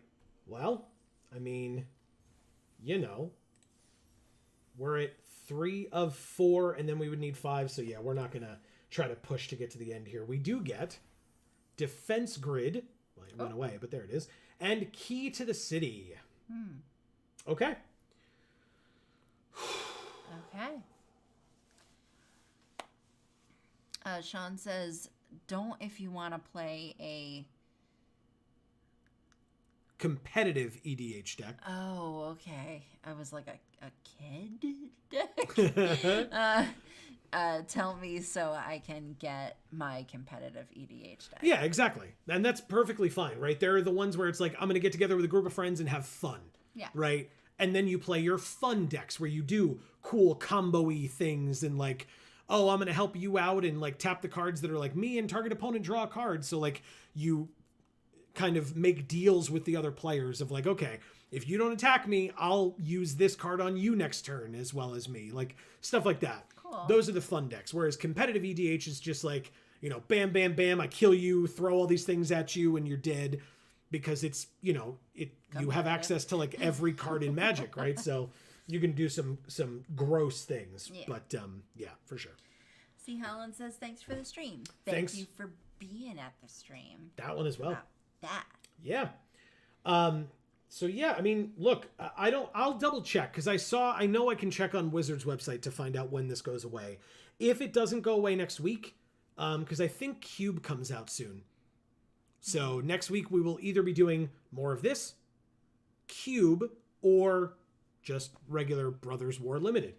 But because it's getting towards the holidays, they tend to give the Cube out for people to have fun and have it be light and fun. And so, yeah, for those of you who are unaware, we stream every single Monday right here on this channel, playing MTG Arena at 8 p.m. Eastern Time.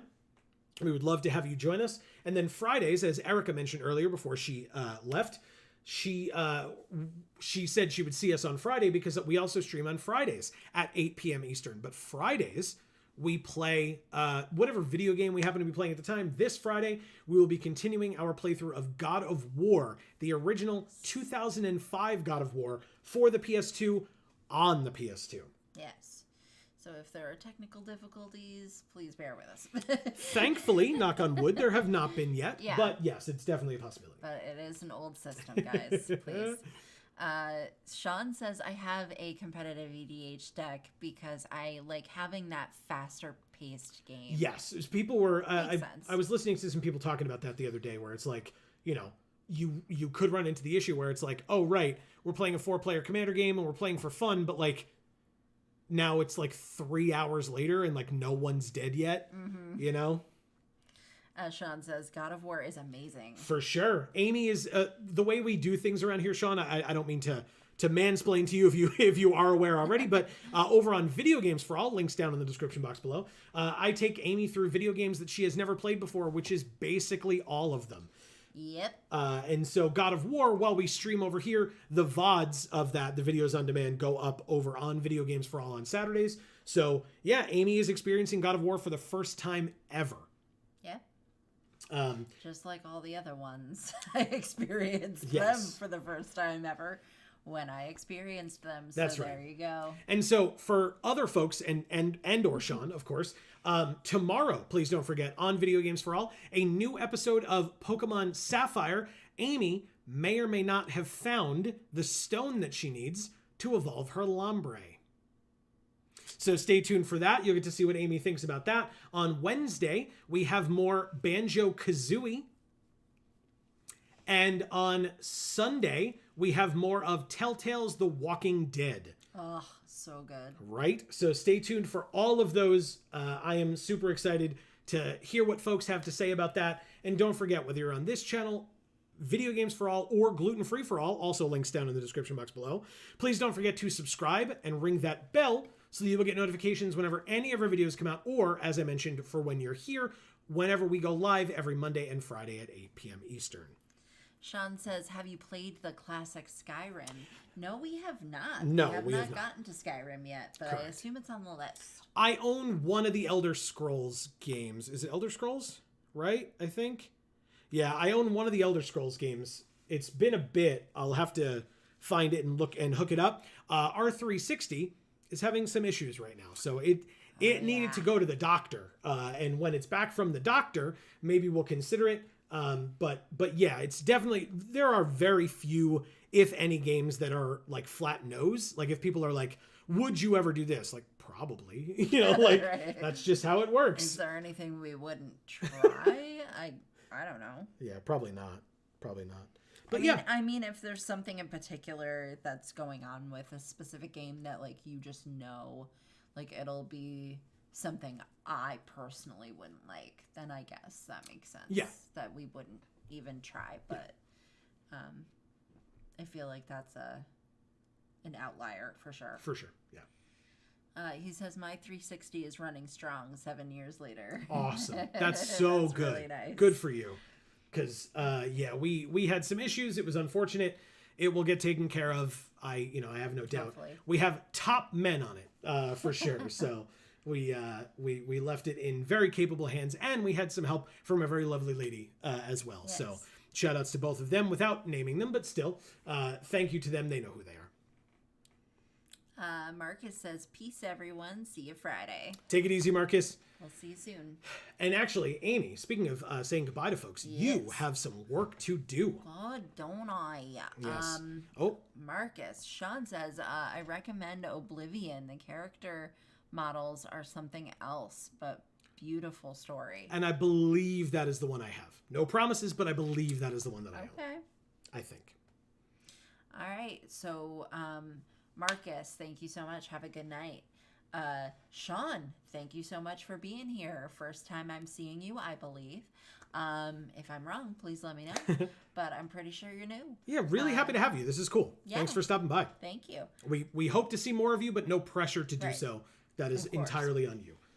I don't, He says, y'all have a good night. Thank you. You too. Thank you. C. Hollins, thank you so much for being here and being so active in chat as well. I really appreciate that. He says, I am new. Okay, great. Well, we're still super happy to have you. Thanks so much for being here. Like I said, we hope to see more of you. If we don't, no hard feelings whatsoever. Right, We totally that's understand. okay. Erica, love ya, tried and true. You're always the best. Correct.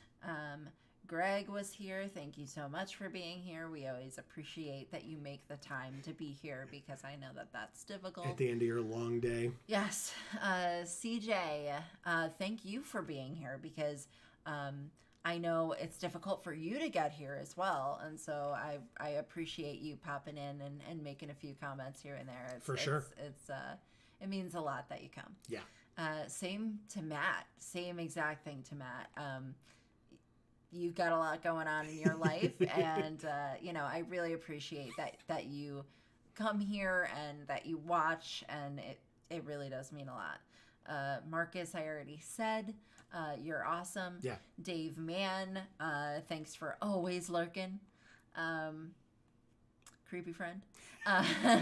He knows what that means. He does.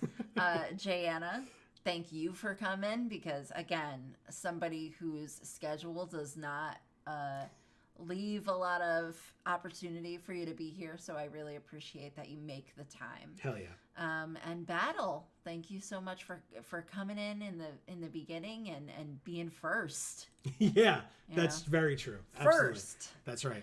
So thank all of you. And Sean says, I would recommend Dying Light, but the controls are a bit different. You use R1 to jump. Interesting.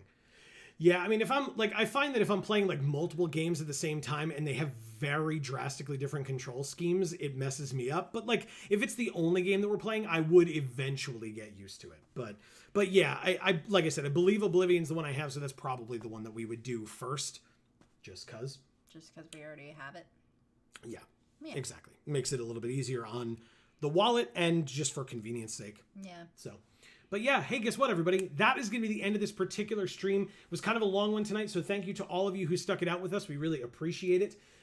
This was an interesting one, though, for sure. 6-win draft deck, which is the best win ratio we've ever had in Brothers War Draft. Right. And there were some games that were, like, intense. Yeah, I was, for sure. on the edge of my seat for some of these. For sure. Yeah. And then these games were actually fun. Like, I looked at it and I was like, you got to pay for this? Like, really?